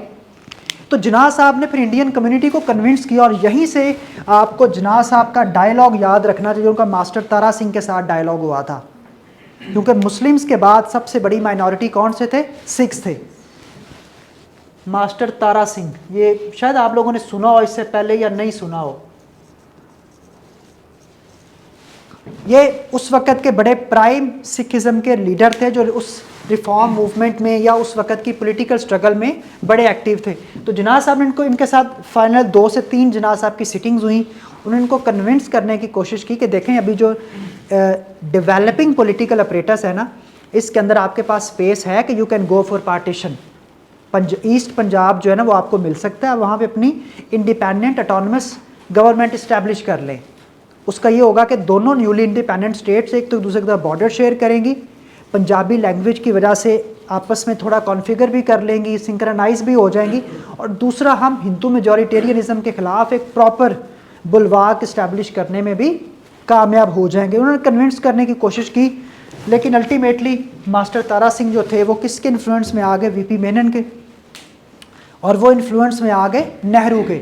नेहरू ने उनको बड़ी गारंटियाँ दी, देखें जी मैं आपके सामने बैठ के कॉन्स्टिट्यूशन लिखूंगा इंडिया का, कॉन्स्टिट्यूशन के अंदर जो आपकी गारंटीज़ आप हमें ब्लैक एंड वाइट में दें, हम उसको इंडियन कॉन्स्टिट्यूशन का पार्ट बनाएंगे। खैर मास्टर तारा सिंह को लगा कि we should stay in India, और उन्होंने इंडिया में रहने का फैसला किया।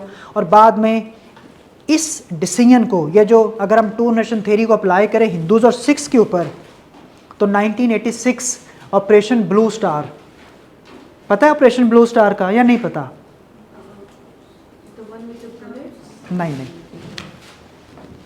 1986, जिसके बाद सिख रूलर्स को फाइनली रियलाइज़ हुआ कि they had committed a blunder by denying Jinnah's offer, और उन्होंने कैटेगोरिकली मीडिया पे आके ये क्लेम भी किया कि हमसे गलती हुई है कि हमने जिनाज साहब की ऑफ़र जो है ना उस वक्त उसको सोचा नहीं था, हमें जाना चाहिए था जिनाज साहब की ऑफ़र के साथ।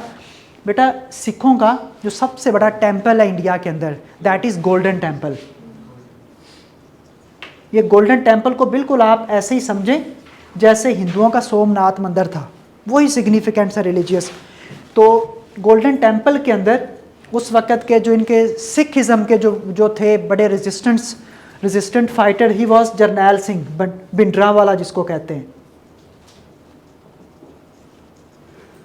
इंडियन मिलिट्री ने क्या किया, एक सोफिस्टिकेटेड मिलिट्री ऑपरेशन कंडक्ट किया, मंदिर का इस पूरे के पूरे टेंपल को कॉर्डन ऑफ किया गया, गोलियां बरसाई गई, तोप के गोले बरसाए गए, ताकि अंदर जो बैठे हुए सिख फ्रीडम फाइटर्स हैं उनको क्या किया जाए, असैसिनेट किया जाए, उनको पकड़ा जाए। और इसमें कुछ 700 से 800 सिखों को मारा गया जो कि जिन्होंने पनाह ली हुई थी गोल्डन टेंपल के अंदर। हालांकि आप देखें ना, आप जितनी मर्जी कॉन्स्टिट्यूशनलिज्म में चले जाएं, जिस मर्जी स्टेज में चले जाएं, इज़ इट जस्टिफाइड कि आप किसी रिलीजियस प्लेस के अंदर जो कॉमन वर्शिपर्स हैं आप उनके ऊपर गोलियां चला दें, सिर्फ ये कि अंदर एक जो है ना फ्रीडम फाइटर छुपा हुआ है। तो ये जो इंडियन मिलिट्री ऑपरेशन था, जिसको ऑपरेशन ब्लू स्टार कहते हैं 1984 का, इसी ऑपरेशन के आउटकम के तौर पे इंदिरा गांधी को असैसिनेट किया गया था, because she was the master mind. उनको लगता था कि जो सिख है ना ये पाकिस्तानी ISI के साथ कोलैबोरेट कर रहे हैं and they are planning for separatism. और इस ऑपरेशन के बाद फिर हम देखते हैं कि खालिस्तान तहरीक का जन्म होता है, जो अब पूरी दुनिया में फैली हुई, कनाडा के अंदर, ऑस्ट्रेलिया के अंदर, US के अंदर, और ultimately it is in the final stage. ठीक है जी जी। मुझे पहले इसको बेटा ज़रा एड्रेस कर लें, फिर मैं आता हूँ आपके क्वेश्चन की तरफ। अच्छा, तो जिनाह साहब was willing to convince all the minorities of India that अगर वो इंडिया के अंदर रहते हैं तो इन्हें हिंदू मेजॉरिटेरियनिज्म फेस करनी पड़ेगी। इसलिए पाकिस्तान सिर्फ़ और सिर्फ मुसलमानों के लिए नहीं बल्कि इंडिया की हर ऑप्रेस्ड माइनॉरिटी के लिए सेफ़ हेवन है। आप सिख हैं, आप ईसाई हैं, आप जैन हैं, आप बुद्ध हैं, whatever religious community you belong to, Pakistan is safe for you. और यही वजह थी कि इंडिया से स्केड्यूल्ड कास्ट के लोग भी 47 में माइग्रेट करके पाकिस्तान आए थे, and this was a validation of Jinnah's text. ठीक है बेटा, ये क्या नाम है, क्लियर है? तो इट मीन्स कि जिनाह का जो आइडियोलॉजिकल इवॉल्व नैरेटिव था ना, that was rooted in the concept of majoritarianism. वो कंपैटिबिलिटी से एक स्टेप आगे चले गए थे कि भाई अब इंडिया की हर कम्युनिटी इस मेजॉरिटेरियन हिंदू रूल से ऑप्रेस्ड रहेगी, क्योंकि वो कहते हैं कि आप 85% मेजॉरिटी को कैसे टैकल करोगे, क्योंकि डेमोक्रेसी बिलीव्स इन मेजॉरिटी, और डेमोक्रेसी में मेजॉरिटी को टैकल करने का कोई इंस्ट्रूमेंट नहीं दिया गया। तो इसलिए जो माइनॉरिटी हैं वो हमेशा ऑप्रेस्ड ही रहेंगी, माइनॉरिटीज़ के कंसर्न्स हमेशा अनहर्ड रहेंगे, और इंडियन कॉन्स्टिट्यूशन में हमेशा के लिए सेपरेट इलेक्टोरेट को क्या कर दिया गया था, डिस्कार्ड कर दिया गया था, क्योंकि उनको लगता था कि this is the sole basis of partition. ये उनके लिए बड़ा एक हॉरिफिक ड्रीम था पाकिस्तान की क्रिएशन, तो इसलिए उन्होंने उनको अपने कॉन्स्टिट्यूशन में जगह नहीं दी। और सर हम लोग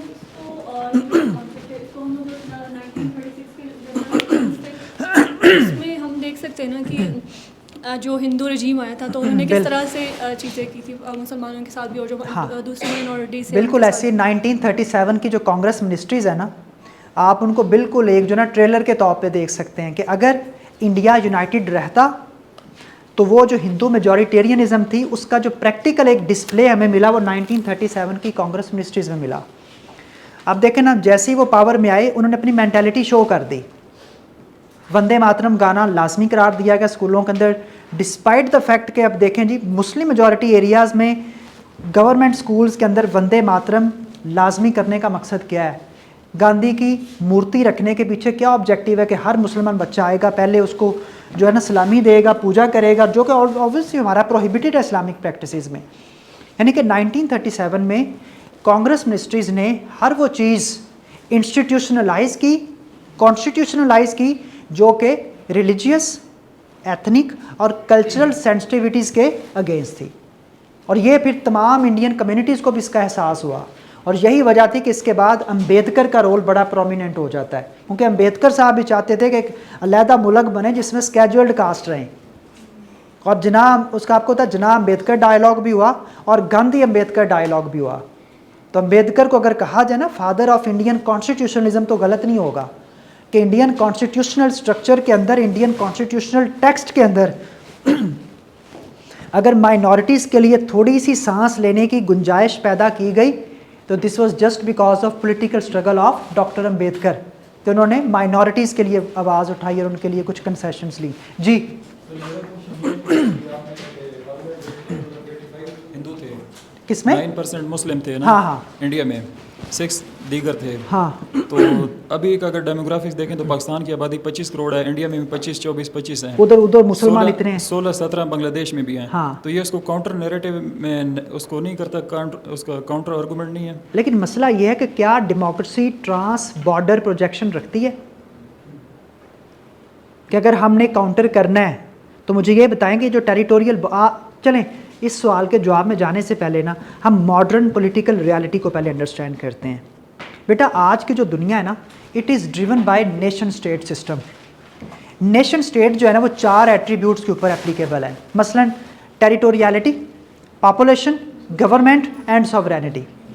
अगर ये 4 एट्रीब्यूट्स आपके पास हैं, you qualify to be a state. और एक स्टेट अपने बॉर्डर्स के अंदर कन्फाइंड होकर कुछ भी करेगी, that would be exercise of its sovereignty. अब अगर आप कहते हो कि इंडियन मुस्लिम्स, पाकिस्तानी मुस्लिम्स और बांग्लादेशी मुस्लिम्स मिल के अपनी मेजॉरिटी शो करना चाहें, तो मुझे बताएं कि what is the instrument to exercise that majority. क्या पाकिस्तान के मुस्लिम्स का जो लेट्स से रेफरेंडम है, is it applicable and acceptable to India? No ways. या अगर जो बांग्लादेशी मुस्लिम्स का पॉलिटिकल परसूट है, is it applicable to India और is it acceptable for India? बिल्कुल भी नहीं। हाँ, अगर हम इस बात को मटीरियलाइज करने की कोशिश करें या अगर हमने इसको मटीरियलाइज करने के लिए एक सेटलमेंट करनी है, एक स्टेटमेंट करनी है, हमें फिर क्या करना पड़ेगा? बॉर्डर्स ख़त्म करने पड़ेंगे और एक ट्रांस कॉन्टिनेंटल या एक ट्रांस बॉर्डर रेफरेंडम करवाना पड़ेगा, जो कि एग्जिस्टिंग पॉलिटिकल ऑर्डर में पॉसिबल नहीं है। हाँ, दुनिया का ये निज़ाम ख़त्म हो, बॉर्डर्स रेलेवेंट हो जाएं, एम्पायर सिस्टम वापस आए, लेकिन अगर एम्पायर सिस्टम आएगी तो साथ अथॉरिटेरियनिज्म आएगी, फिर तो डेमोक्रेसी नहीं ना रहेगी। तो इसलिए this thing is practically impossible, नहीं हो सकता। हाँ, ये ज़रूर हो सकता है, हम थोड़ी सी पॉसिबिलिटी निकाल भी, ताकि आप खुश हो जाए ना, थोड़ी पॉसिबिलिटी निकाल भी देते हैं।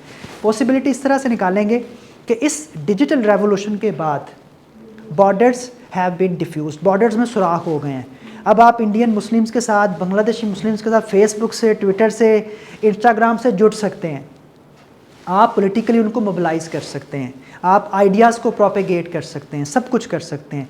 लेकिन अल्टीमेटली देखना ये पड़ेगा कि उनकी पॉलिटिकल रियलिटीज़ और उनकी कितनी पॉलिटिकल स्पेस है कि वो इस सारे के सारे नैरेटिव को किस तरह से एक्सपैंड कर सकते हैं। तो सोशल मीडिया की हद तक कुछ ना कुछ पॉसिबिलिटी है, लेकिन जहाँ पे इसकी एक्चुअल मटीरियलाइजेशन की बात आती है तो it seems a bit impossible. जी, रूमी का एहसास कैसे जन्म लेता है?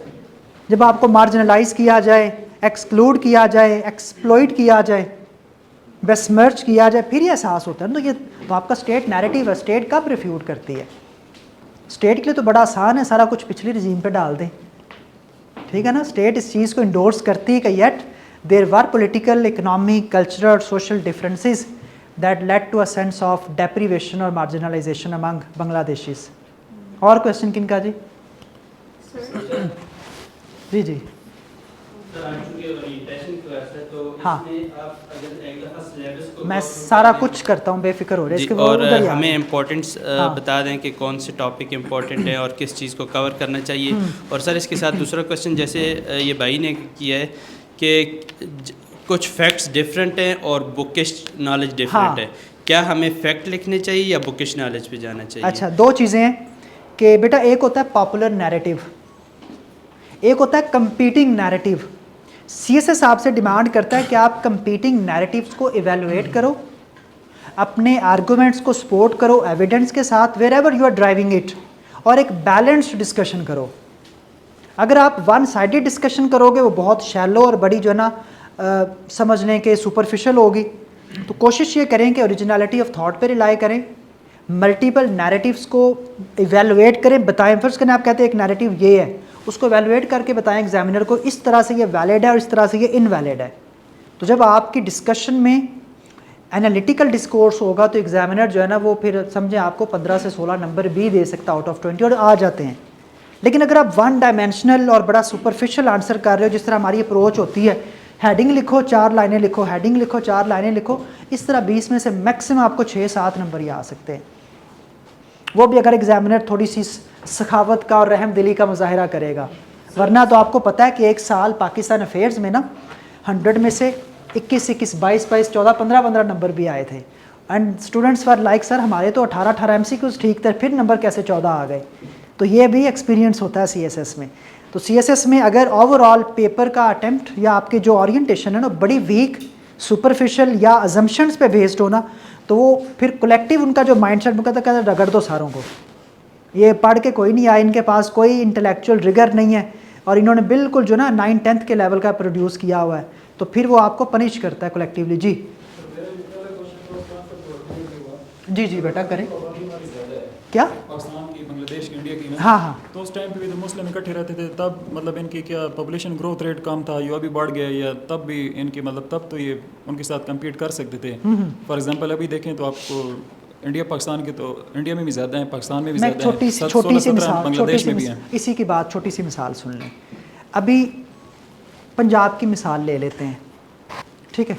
एक सूबे के अंदर समझें कि इकोनॉमिक एक्सप्लॉयटेशन हो रही है। लेट से मिसाल लेता हूँ, पाकिस्तान के कॉन्स्टिट्यूशन में ना सिंधियों के अगेंस्ट एक बड़ा रिप्रेसिव बिल पास होता है, स्टेट ऑफ पाकिस्तान करती है, लेकिन उसके खिलाफ सिर्फ 400-500 बंदा निकलता है, बाकी लोग बाहर नहीं निकलते। इसका क्या मतलब आप लेंगे कि पॉलिटिकल कॉन्शियसनेस का डिफरेंस हो सकता है, अंडरस्टैंडिंग का डिफरेंस हो सकता है। जब आप बात करते हो मुस्लिम्स मेजॉरिटी में थे, मुझे ये बताएं कि कितने मुस्लिम्स मुस्लिम लीग के नैरेटिव के साथ अलाइन थे, कितने जमीयत उलमाए हिंद के साथ अलाइन थे, कितने देवबंद इंस्टीट्यूशंस के साथ जुड़े हुए थे, कितने सिंध मदरसातुल इस्लाम के साथ जुड़े हुए थे। आपने देखा है कि हर इंस्टीट्यूट की पॉलिटिकल आइडियोलॉजी डिफरेंट थी। अलीगढ़ तहरीक को छोड़ के बाकी तमाम इंस्टीट्यूशंस पार्टीशन की फेवर में नहीं थे। तो अब कैसे हम उनको कन्विंस करते हैं? वो थे भी सारे मौलाना साहब, और वो कहते थे कि जनाब इस्लाम जो है ना, इस्लाम को अपने इंडिपेंडेंट एक्सप्रेशन के लिए टेरिटरी की ज़रूरत नहीं है, इस्लाम तो बॉर्डर्स को मानता ही नहीं। तो इसलिए वो जो मेजॉरिटी थी वो ऑन पेपर तो मेजॉरिटी थी, but where it comes to ideological convergence, where it comes to similarity of political views, और where it comes to shared struggle, वो इकट्ठे नहीं थे, क्योंकि उनका नैरेटिव और डायरेक्शन डिफरेंट थी ना। अब जमीयत उलमाए हिंद की जो मेजॉरिटी थी, इतने मुस्लिम्स उनके साथ थे, उनको आप नहीं कन्विंस कर सके भाई हमें आज़ादी लेनी है, वो आपके नैरेटिव के साथ अलाइंड ही नहीं हुए। वो आज भी पार्टीशन ऑफ पाकिस्तान को वो समझते हैं कि इट वाज रबिश। जी अब्दुल कलाम आज़ाद आपको अच्छा एक छोटी सी एक और भी एक प्रेडिक्शन, क्योंकि पहले हम थोड़ा सा पहले ओरिएंटेशन कर लें, फिर क्वेश्चन होगा कर लेंगे, लेकिन उसमें ये मैं आपको बता दूं कि 1947 में जब जिन्ना साहब रेडी हो रहे थे ना कराची आने के लिए, Karachi was the first capital, तो उस वक्त दिल्ली के मुसलमानों ने ना अपने बाजुओं पे काली पट्टियां बांध के प्रोटेस्ट किया था। कितने लोगों को ये हकीकत मालूम है? उन्होंने कहा था कि स्ट्रगल हम करें, कुर्बानियाँ हम दें और आप साइड से होकर पाकिस्तान उधर ले जाएँ सारा। दिल्ली क्यों नहीं पाकिस्तान में शामिल हुआ? अहमदाबाद क्यों नहीं शामिल हुआ? और कितने मुस्लिम मेजॉरिटी एरियाज थे that were centre of Muslim politics, जहाँ पे सारी स्ट्रगल हुई थी वो तो उधर रह गए। तो पार्टीशन जो हुई है ना, it was somehow subjected to mixed interpretations, mixed narratives. कुछ के नज़दीक ये था कि बड़ी हिस्ट्री पार्टीशन थी, जल्दबाजी में हुई तो बहुत से पॉलिटिकल ब्लंडर्स हो गए।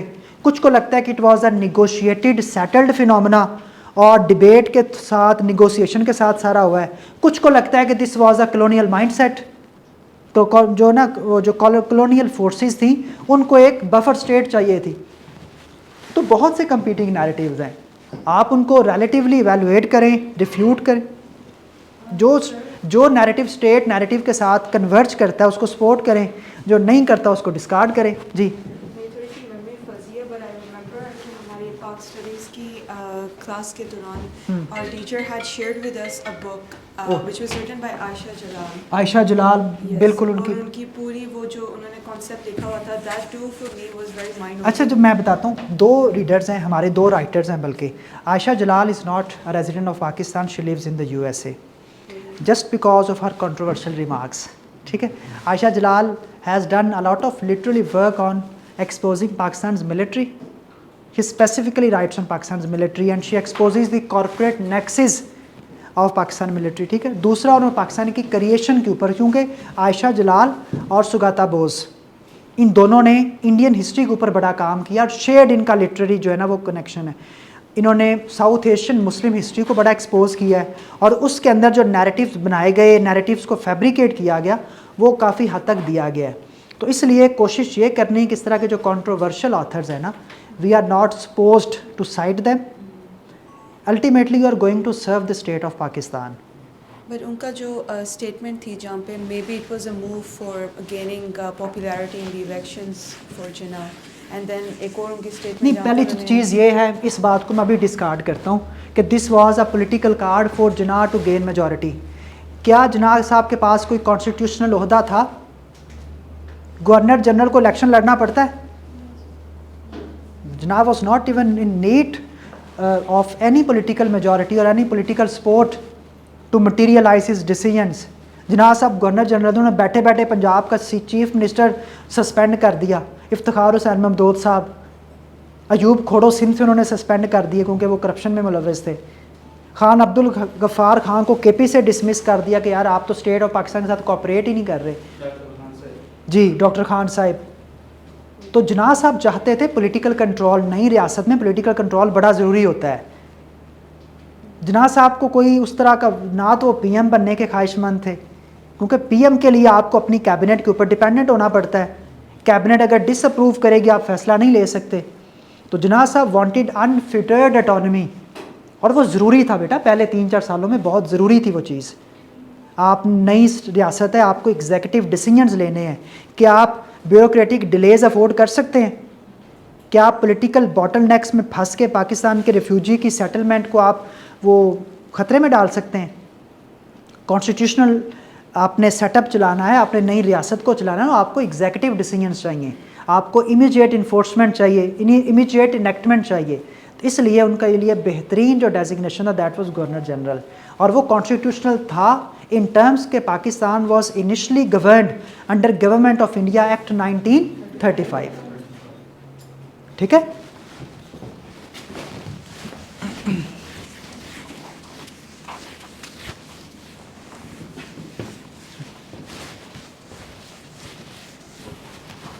अच्छा, चलें। Pakistan affairs as a subject, बहुत सीधी सी सादी सी बात अंडरस्टैंड कर ले कि this is not a subject of history, right?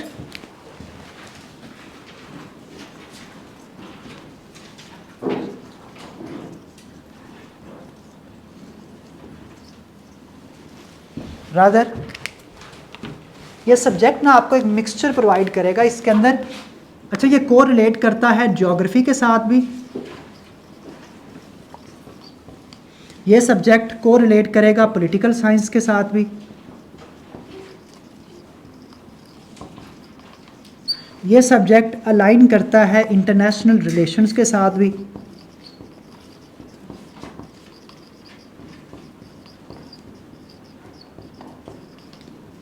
इस सब्जेक्ट में आप सोशियोलॉजी भी अप्लाई होती देखेंगे। इसके अंदर आप कॉन्स्टिट्यूशनलिज्म,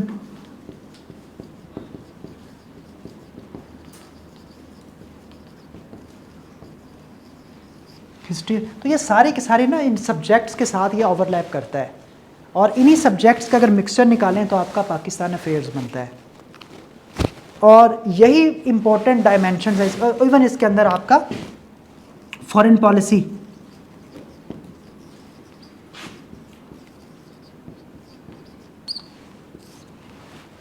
अच्छा, अब अगर हम इसकी इम्पोर्टेंट डायमेंशंस की बात कर लें कि पाकिस्तान अफेयर्स में आपने क्या क्या तैयार करना है और किस कॉन्टेक्स्ट और किस स्कोप तक तैयार करना है, तो बेटा सबसे इम्पोर्टेंट अगर हम देख लें इसके अंदर हिस्ट्री का जहाँ तक ताल्लुक़ है,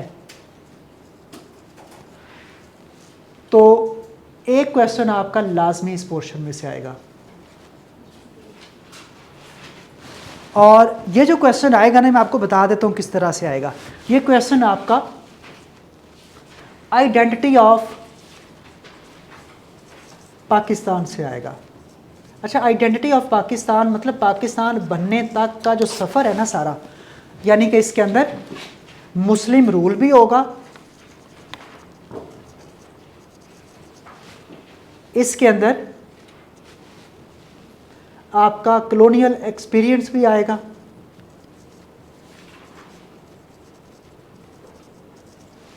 इसके अंदर रिफॉर्म मूवमेंट्स भी आएंगी,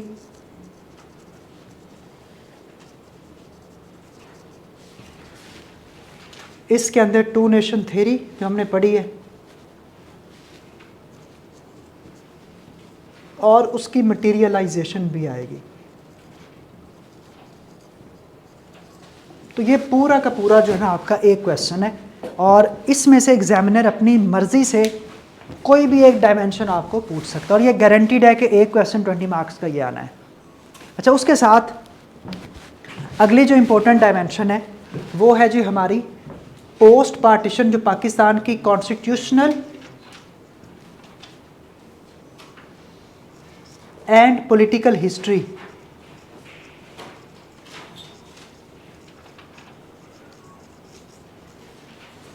इसको हम रीड करेंगे, लेकिन अभी अब डिपेंड करता है, कभी इसमें से क्वेश्चन आ जाता है और कभी क्वेश्चन नहीं आता। स्पेसिफिकली जो क्वेश्चन इसमें से आएगा ना, सिविल मिलिट्री रिलेशंस का आता है,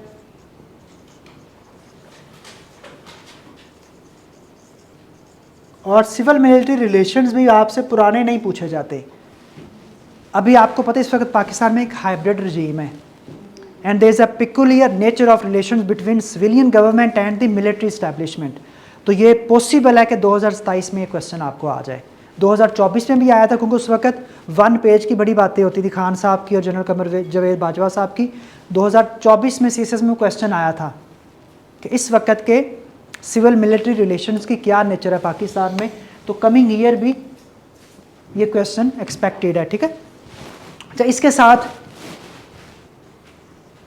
किसी भी पॉलिटिकल रिजीम के ऊपर क्वेश्चन आ सकता है।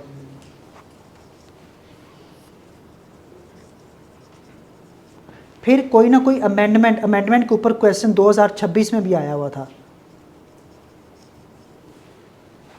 अभी आपको पता है कि अगर 27th अमेंडमेंट हो जाती है, 28th अमेंडमेंट, या डिबेट चल रही हैं कि 18th अमेंडमेंट को रोल बैक करने की, तो ये भी क्वेश्चन बन सकता है। तो ये अच्छा, एक चीज़ मैं बताऊँ आपको, पाकिस्तान अफेयर्स का जो पेपर है ना, ये बड़ी हद तक प्रिडिक्टेबल है, क्योंकि इसकी एक टाइम वैल्यू है। आप अगर 2027 के लिए तैयार कर रहे हो तो आपको 2027 के स्पेसिफिक इवेंट्स ही कवर करने हैं। हिस्ट्री यहाँ तक हो गई है, अब बाकी सारा का सारा ये करंट अफेयर्स और इंटरनेशनल रिलेशंस हैं। ठीक हो गया। अच्छा, इसके साथ फिर बेटा बड़ा इंपॉर्टेंट एक एरिया, इसके अगर नेक्स्ट हम चलते हैं, that is geo strategic importance of Pakistan.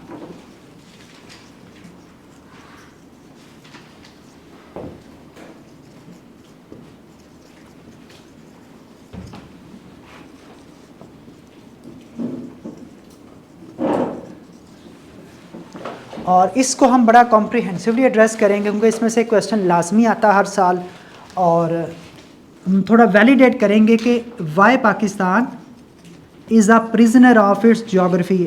ऐसा लगता है आपको? क्या पाकिस्तान अपनी ज्योग्राफी का कैदी है, या पाकिस्तान ने ज्योग्राफी को कैदी बनाया हुआ है? हाँ जी, क्या लगता है? हाँ, we are prisoner of our geography, क्योंकि हमारी ज्योग्राफी है ना, हम नेबर्स चेंज नहीं कर सकते। इन गंदे अंडों की वजह से हमें सारा पैसा डिफेंस पे लगाना पड़ता है। हम अपनी ह्यूमन कैपिटल को इग्नोर कर रहे हैं, ह्यूमन डेवलपमेंट को इग्नोर कर रहे हैं, इंटरनल पॉलिटिकल कंसोलिडेशन को इग्नोर कर रहे हैं। सारी चीज़ें इग्नोर करके हमने सिर्फ अपनी बंदूकें तगड़ी कर रहे हैं, just because we are struck in a security dilemma. पहले एक था, अब माशाल्लाह अफगानिस्तान भी उधर ही शुरू हो गया, दोनों तरफ से में ना। तो ये इसमें से एक क्वेश्चन मस्ट है, बहुत इंपॉर्टेंट ये एरिया है। अच्छा, इसी के साथ जो इसमें से डायमेंशन आ सकती है ना, कि आपका सी पैक फेज़ 2 बहुत इंपॉर्टेंट है इस साल के लिए। क्या प्रोजेक्ट्स प्रपोज्ड हैं, क्या प्रोग्रेस चल रही है? सी पैक आपको पता भी थोड़ी सी उसके अंदर डिलेज आ रहे हैं, तो कौन से बैठे बेटा, तो कौन से जो है ना वो अंडरलाइंग फैक्टर्स हैं जिसकी वजह से डिले आ रहा है। और फ्यूचर में सी पैक जब मटीरियलाइज हो जाएगा, 15 साल का, 2030 में इसकी ये मटीरियलाइजेशन डेट है, तो पाकिस्तान की इकनॉमिक प्रोफाइल, हमारी जियो स्ट्रेटेजिक आउटलुक और ओवरऑल हमारी कल्चरल ट्रांसफॉर्मेशन में इसका क्या रोल होगा, इसको हम कॉम्प्रिहेंसिवली कवर करेंगे डिटेल से। अच्छा, इसके साथ अगली important dimension that is Pakistan foreign relations.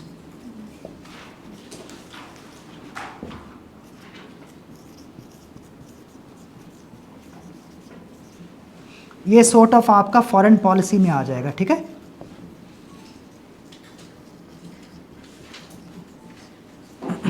अच्छा, इसके अंदर अभी के जो करंट डायमेंशंस है ना, जो कि बहुत इंपॉर्टेंट है, एक तो जो अभी डाइवर्जेंस चल रही है, स्ट्रेटेजिक डाइवर्जेंस अगर हम कर लें,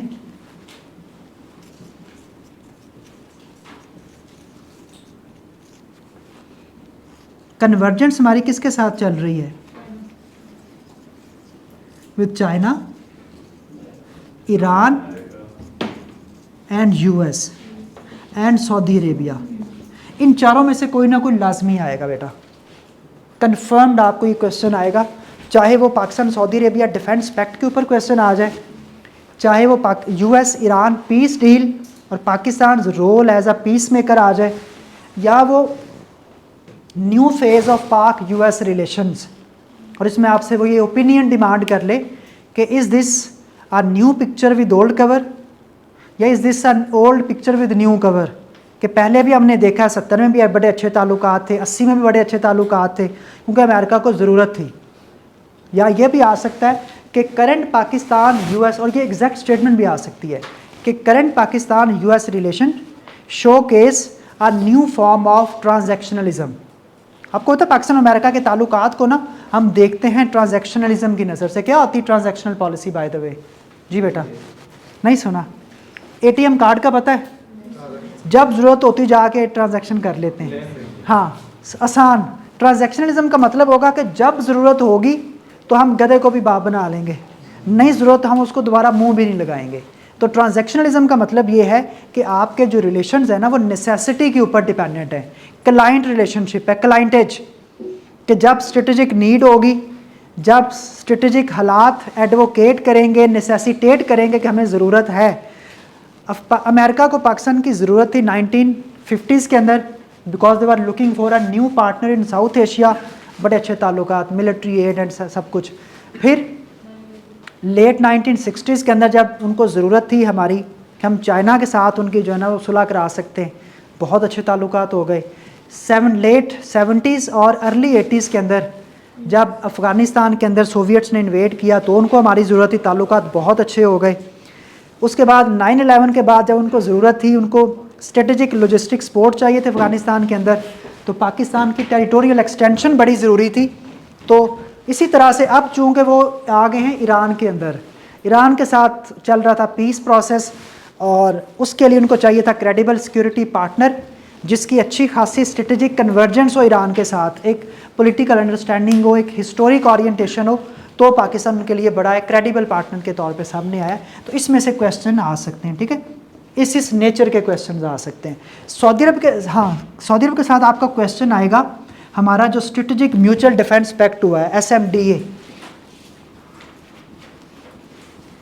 अब हम देखेंगे कि इसकी जो रेक्टिफिकेशन है वो क्या इकोनॉमिक डिविडेंड्स पाकिस्तान के लिए लेके आएगी, कि would it simply stay confined to security domain, या इकोनॉमिक्स के अंदर भी नए एवेन्यूज़ ओपन होंगे कॉपरेशन के, या फिर ये जो कॉपरेशन एक्सटेंड करेगा, क्योंकि कल एक नई विंडो ओपन हुई, आपको शायद ये आइडिया होगा कि हमारे पहले UAE के साथ बड़े अच्छे स्पोर्टिंग रिलेशंस थे, क्रिकेटिंग रिलेशंस थे।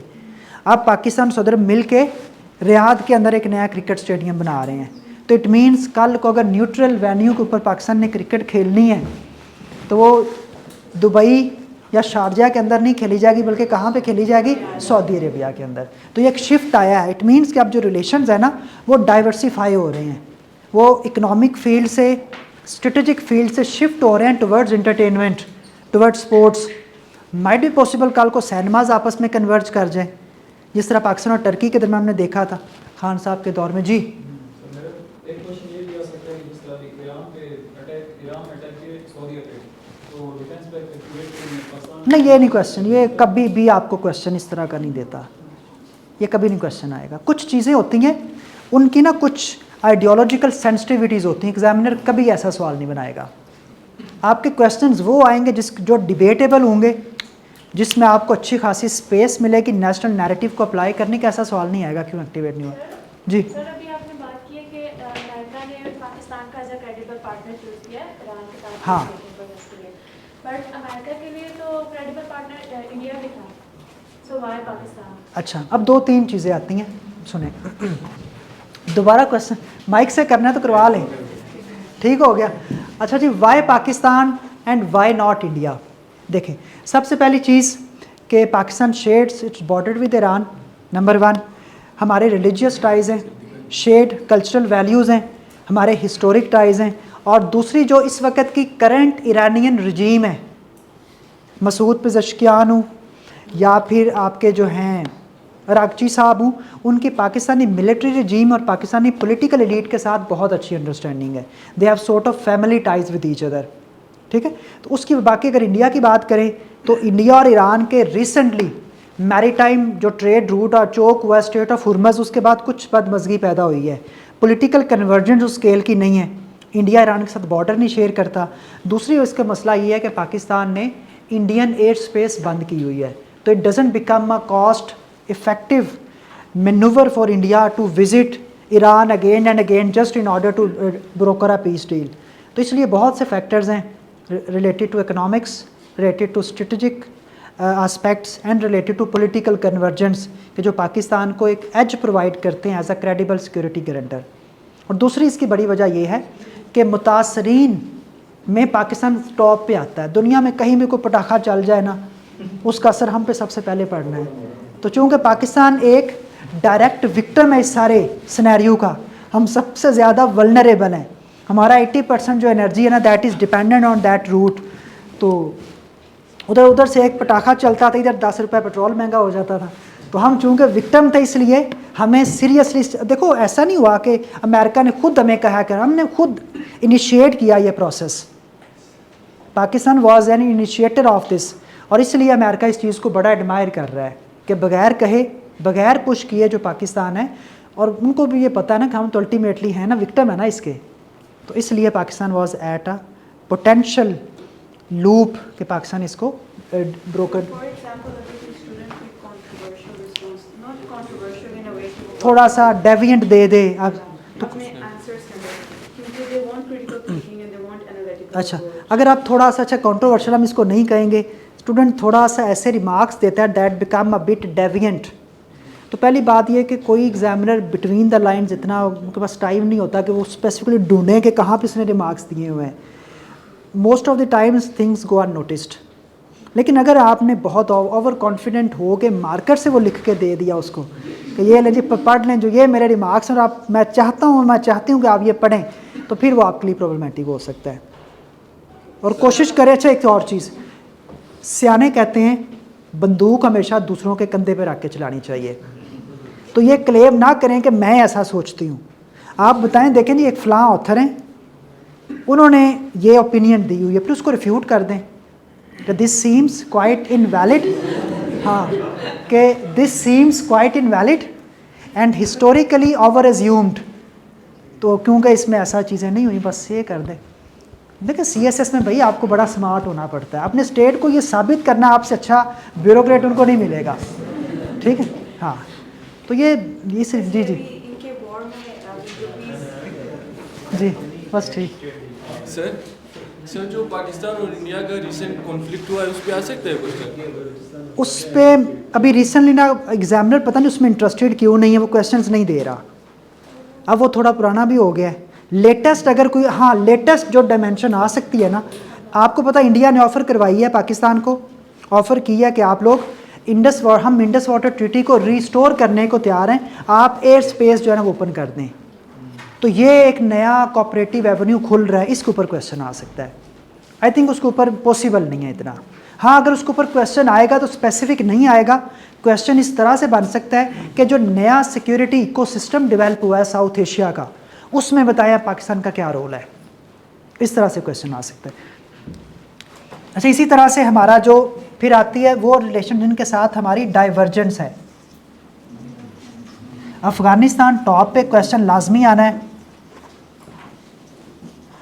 And then there is India. अच्छा बेटा, इसी के साथ एक क्वेश्चन जो लाजमी आपको आएगा और क्वेश्चन, दैट इज़ इकोनॉमिक्स। आप लोगों ने जो लेटेस्ट इकोनॉमिक्स सर्वे है वो करना है, पाकिस्तान के इकोनॉमिक इश्यूज अच्छे से करने हैं, जो स्ट्रक्चरल लूप होल्स हैं वो देखने हैं।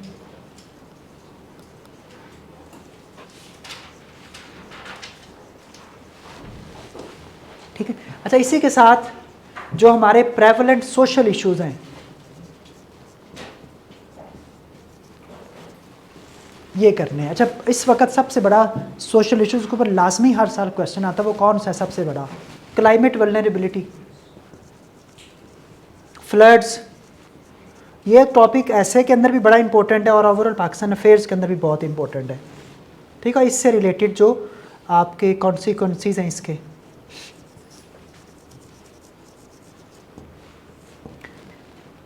फिर इसी तरह से पाकिस्तान का जो डिप्लोमेटिक प्रूडेंस है, या पाकिस्तान का जो है बेसिकली मेडिएशन कैपिटल, ये नई एक टर्म बहुत ज़्यादा यूज़ हो रही है, मेडिएशन कैपिटल। बहुत चांसेस के ऊपर क्वेश्चन आए कि why Pakistan is so much potential when it comes to brokering peace between different tribals, बात सुनी जाती है।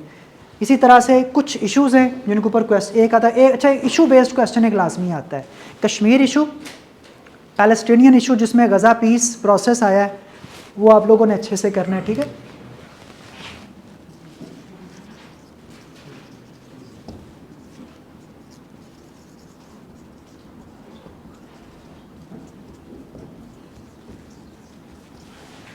तो ये बेटा प्रोमिनेंट एरियाज़ हैं। इंशाल्लाह ये हमारी जब क्लासेस होंगी रेगुलर तो हम उसके अंदर ये सारी चीज़ें बड़े कॉम्प्रिहेंसिवली कवर करेंगे और एग्ज़ाम पैटर्न के मुताबिक कवर करेंगे। पॉसिबल जो डायमेंशंस आती होंगी इंशाल्लाह जब आप लोग एग्ज़ाम में जाओगे पाकिस्तान अफेयर्स के, तो ये मेरी गारंटी, ये परसेप्शन होगी सबकी कि हम सारी चीज़ें ऑलरेडी करके आए हुए हैं, हमें पता था कि ऐसे ही आना है। ठीक है जी सर, हम इसे स्ट्रेटेजिक कम्युनिकेशन कह सकते हैं इजराइल का, कि उसने अपनी न्यूक्लियर पावर माना भी नहीं है और है भी।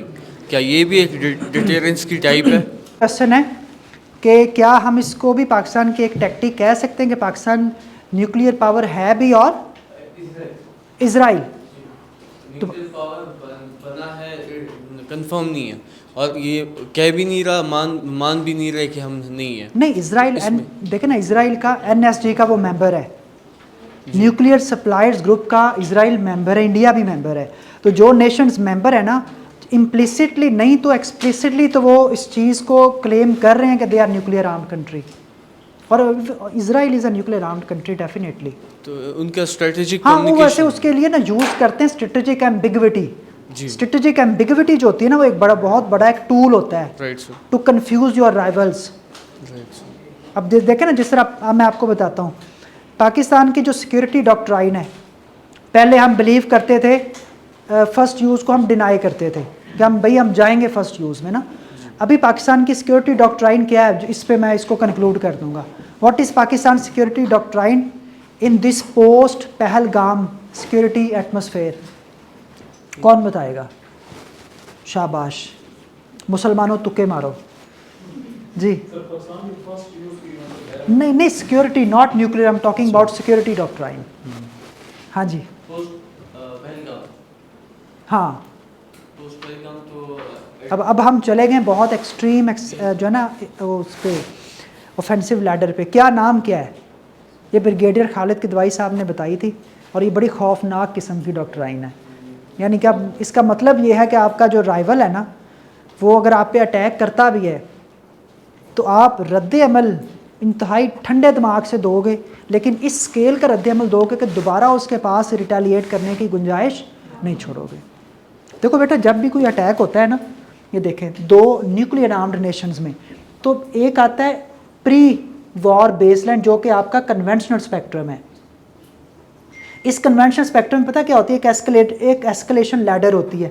आप एक मुक्का मारते हो, वो अगले दो मारता है, मारते मारते आप बिल्कुल जो है ना न्यूक्लियर थ्रेशोल्ड पे आ जाते हो। उसके बाद रिटेलिएशन की गुंजाइश नहीं बचती, क्योंकि छोटी सी एस्केलेशन एक न्यूक्लियर कॉन्फ्रंटेशन में कन्वर्ट हो सकती है। अब पाकिस्तान क्या किया है, पाकिस्तान कहता है अब यहाँ पे पाकिस्तान को पिंच किया गया ना, पाकिस्तान रद्द-ए-अमल में डायरेक्ट यहाँ पे आता है।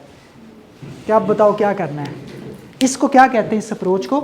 ये है QPQ+, ये लिख लें आप लोग, ये हमारी ऑफिशियल सिक्योरिटी डॉक्ट्राइन है, क्विड प्रो Q+। इसका मतलब ये है कि किसी भी ऑफेंस की रिटेलिएशन में पाकिस्तान एस्केलेशन लैडर को उस स्केल तक ले जाएगा कि जहाँ पे कन्वेंशनल स्पेक्ट्रम मुकम्मल तौर पे क्या हो जाएगा, ख़त्म हो जाएगा। और आप यही वजह थी ना, आपने जब, और ये आपने अप्लाई की पहलगाम पे, आप पहले बहुत ठंडे हो गए, वन आप लोगों को भी कंसर्न्स होंगे यार पाकिस्तान रद्द-ए-अमल क्यों नहीं दे रहा, लेकिन जब बड़ा कंसर्टेड आर्टिकुलेटेड रिस्पॉन्स दिया गया, फ़ौरन इंडिया को फिर कहना पड़ा लो जी अब आओ सीज़ फायर कर लेते हैं, ठीक है। हालांकि इनिशिएट भी उन्होंने किया, अच्छा ऑफेंस भी उन्होंने इनिशिएट किया, और सीज़ फायर का जो रिक्वेस्ट थी वो भी उन्होंने इनिशिएट की थी। तो ये बेटा दिस इज़ योर स्ट्रेटजी, और ये बड़ी successful. Quid pro Q+, full form मैंने बताई है बेटा, क्विड प्रो Q+।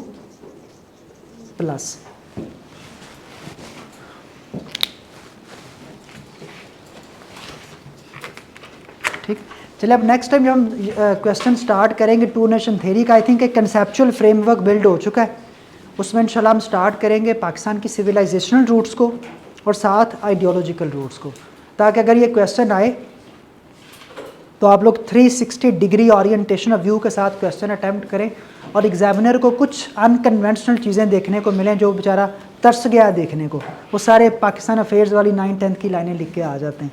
ठीक है सर, पाकिस्तान NSG का मेंबर क्यों नहीं बना? पाकिस्तान किसका? NSG का। अच्छा, पाकिस्तान NSG का मेंबर क्यों नहीं बना? उसके लिए वेस्टर्न पावर्स ये चाहती हैं कि पाकिस्तान पहले NPT साइन करे, नॉन प्रोलिफरेशन ट्रीटी, और पाकिस्तान कहता है कि पाकिस्तान का जो साइन अप है इस ट्रीटी का, that is subjected to Indian sign up, कि पहले इंडिया करे फिर हम करेंगे। इंडिया NSG का मेंबर बना just due to favours from the US, क्योंकि देखें ना, इंडिया के साथ अमेरिका की जितनी भी डाइवर्जेंस हो, अल्टीमेटली US इंडिया को यूज़ कर रहा है as a strategic counterpart against China. तो जो इंडो पैसिफिक स्ट्रेटजी है उसमें इंडिया पिवटल है, वो क्वाड हो वो ऑकस हो, दोनों में इंडिया पिवटल है। ठीक है, एज अ कोलैबोरेटिंग एजेंट और as a coordinating agent. Pakistan उस स्केल का एक्टर नहीं है कि पाकिस्तान उसकी उस पॉलिसी के अंदर फिट हो सके। तो इंडिया ने NPT साइन किया था? इंडिया ने नहीं ना किया हुआ, इंडिया ने NPT साइन नहीं किया, लेकिन इंडिया को NSG मिला just because it is a strategic partner of US। America के लिए अमेरिका के लिए कोई कानून है? वो जाके दिन दिहाड़े वेनेजुएला के सदर को अगवा करके घर ले जाता है, ये क्या इंटरनेशनल लॉ है? कहाँ पे गई UN, कहाँ पे गई UN सिक्योरिटी काउंसिल? तो यही वजह, इसलिए तो हम कहते हैं कि there is absence of international law, और international law is oxymoron, non existent. जी sir, why America is so powerful, मतलब वो किसी पे भी चाहता है तो टैरिफ्स लगा देता है, किसी पे पाबंदियाँ लगा देता है, किसी से पाबंदियाँ उठा लेता है। Very good question. 3 से 4 चीज़ों का जवाब है why America is so powerful. Number 1, America is the technological leader, और America holds a massive monopoly over technological output of the world, number 1। Number 2, global financial influence, दुनिया की जितनी भी ट्रांजैक्शंस हैं, बायलैटरल ट्रेड है, मल्टीलैटरल ट्रेड है, regional trade है, किस में हो रही है? डॉलर्स में। तो उसका पूरी आलमी मईशत के ऊपर एक बड़ा अच्छा खासा सूग है। नंबर 3, ग्लोबल मिलिट्री प्रेजेंस, दुनिया के अंदर सबसे ज़्यादा नेवल चेक पोस्ट, सबसे ज़्यादा जो नेवल प्रेजेंस वो किसकी? अमेरिका की है। And number 4, soft power projection, कि अमेरिका दुनिया में सबसे ज़्यादा इन्वेस्ट करता है उन तमाम प्रोग्राम्स के ऊपर जो गरीब ममालिक में एजुकेशन को फंड कर रहे हैं, जिस तरह USAID प्रोग्राम है। अंडर डेवलप्ड नेशंस के अंदर हेल्थ केयर के ऊपर बहुत काम कर रहा है। यूनाइटेड नेशंस का सबसे बड़ा डोनर है, वर्ल्ड हेल्थ ऑर्गेनाइजेशन का। ट्रंप के आने के बाद थोड़ी सी चबलें मार रहा है अमेरिका, लेकिन ultimately it has proved to be a global leader.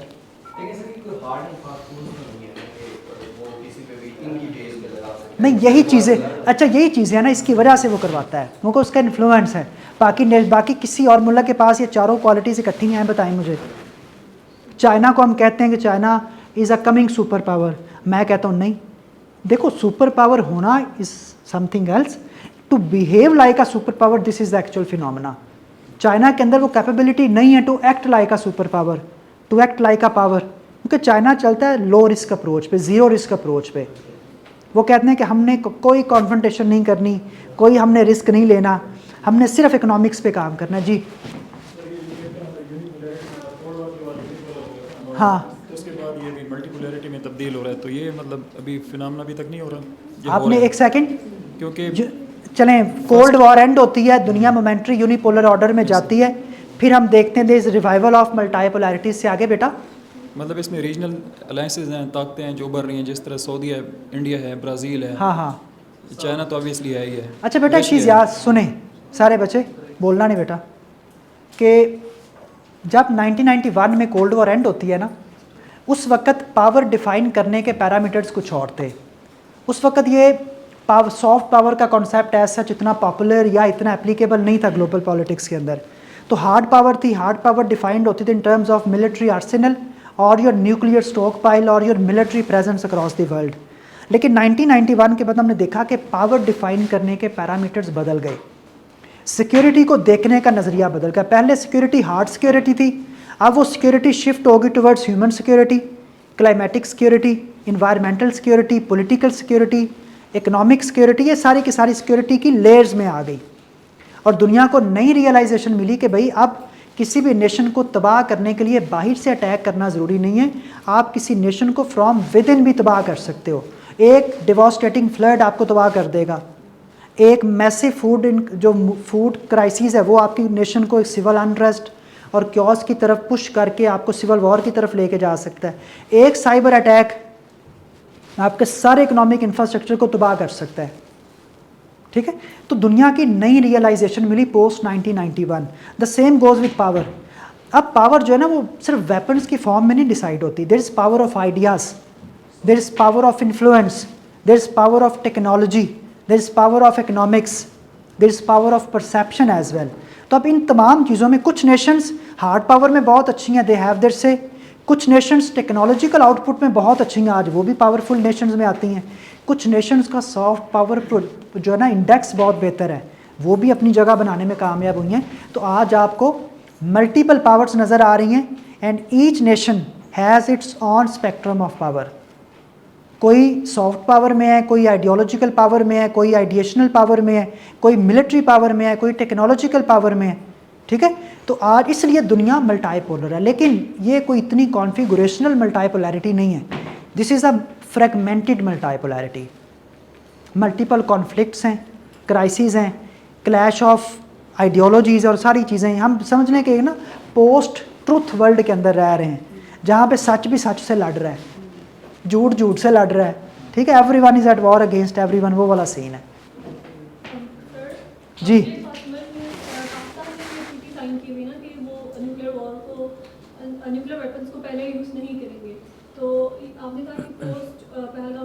ये मैंने पहली चीज़ क्लियर कर दूं, मैंने न्यूक्लियर डॉक्ट्राइन नहीं बोला, क्या बोला है? Security doctrine. This is not your nuclear doctrine. इसका मतलब ये नहीं इंडिया एक बॉम्ब मारेगा। पाकिस्तान की न्यूक्लियर डॉक्ट्राइन का बेस लाइन ये है कि we must have second strike capability. India अगर अटैक कर भी दे तो हमने अपनी स्ट्रेटेजिक डेप्थ और अपनी सिक्योरिटी कैपेबिलिटी को इस स्केल तक रखना है कि हम सेकंड स्ट्राइक के काबिल रहें। वो चाहे हम अपने न्यूक्स को सऊदी अरब में रख दें या कहीं और रख दें, ताकि इंडिया को भी जो है ज़िंदा ना रहने दें। ये हमारी सिक्योरिटी न्यूक्लियर डॉक्ट्राइन है, सेकंड स्ट्राइक। और अल्टीमेटली देखें, न्यूक्लियर पावर होना काफ़ी नहीं होता। किसी न्यूक्लियर अटैक को एब्जॉर्ब करना और फिर सेकंड स्ट्राइक कैपेबिलिटी शोकेस करना, ये बेसिकली समझ लें ये तकाजा है न्यूक्लियर ताकत होने का। इसके अलावा न्यूक्लियर पर क्या ताल्लुक? आपके पास हथियार बहुत हैं, वो आके सर में डंडा मार के बेहोश कर दें, क्या फ़ायदा? ठीक है, डेटरेंस मेंटेन करना पहली चीज़ है। डेटरेंस का मतलब है कोई आप पे अटैक करे ही ना। अच्छा चलो जी, उसने अटैक कर दिया, डेटरेंस फेल हो गया, अब आ गई अग्रेशन। तो अग्रेशन में फिर आप वो डेटरेंस दोबारा री इन्फोर्स करें को दोबारा उसको पता चले कि नहीं भाई अब रुकना है। ठीक है जी।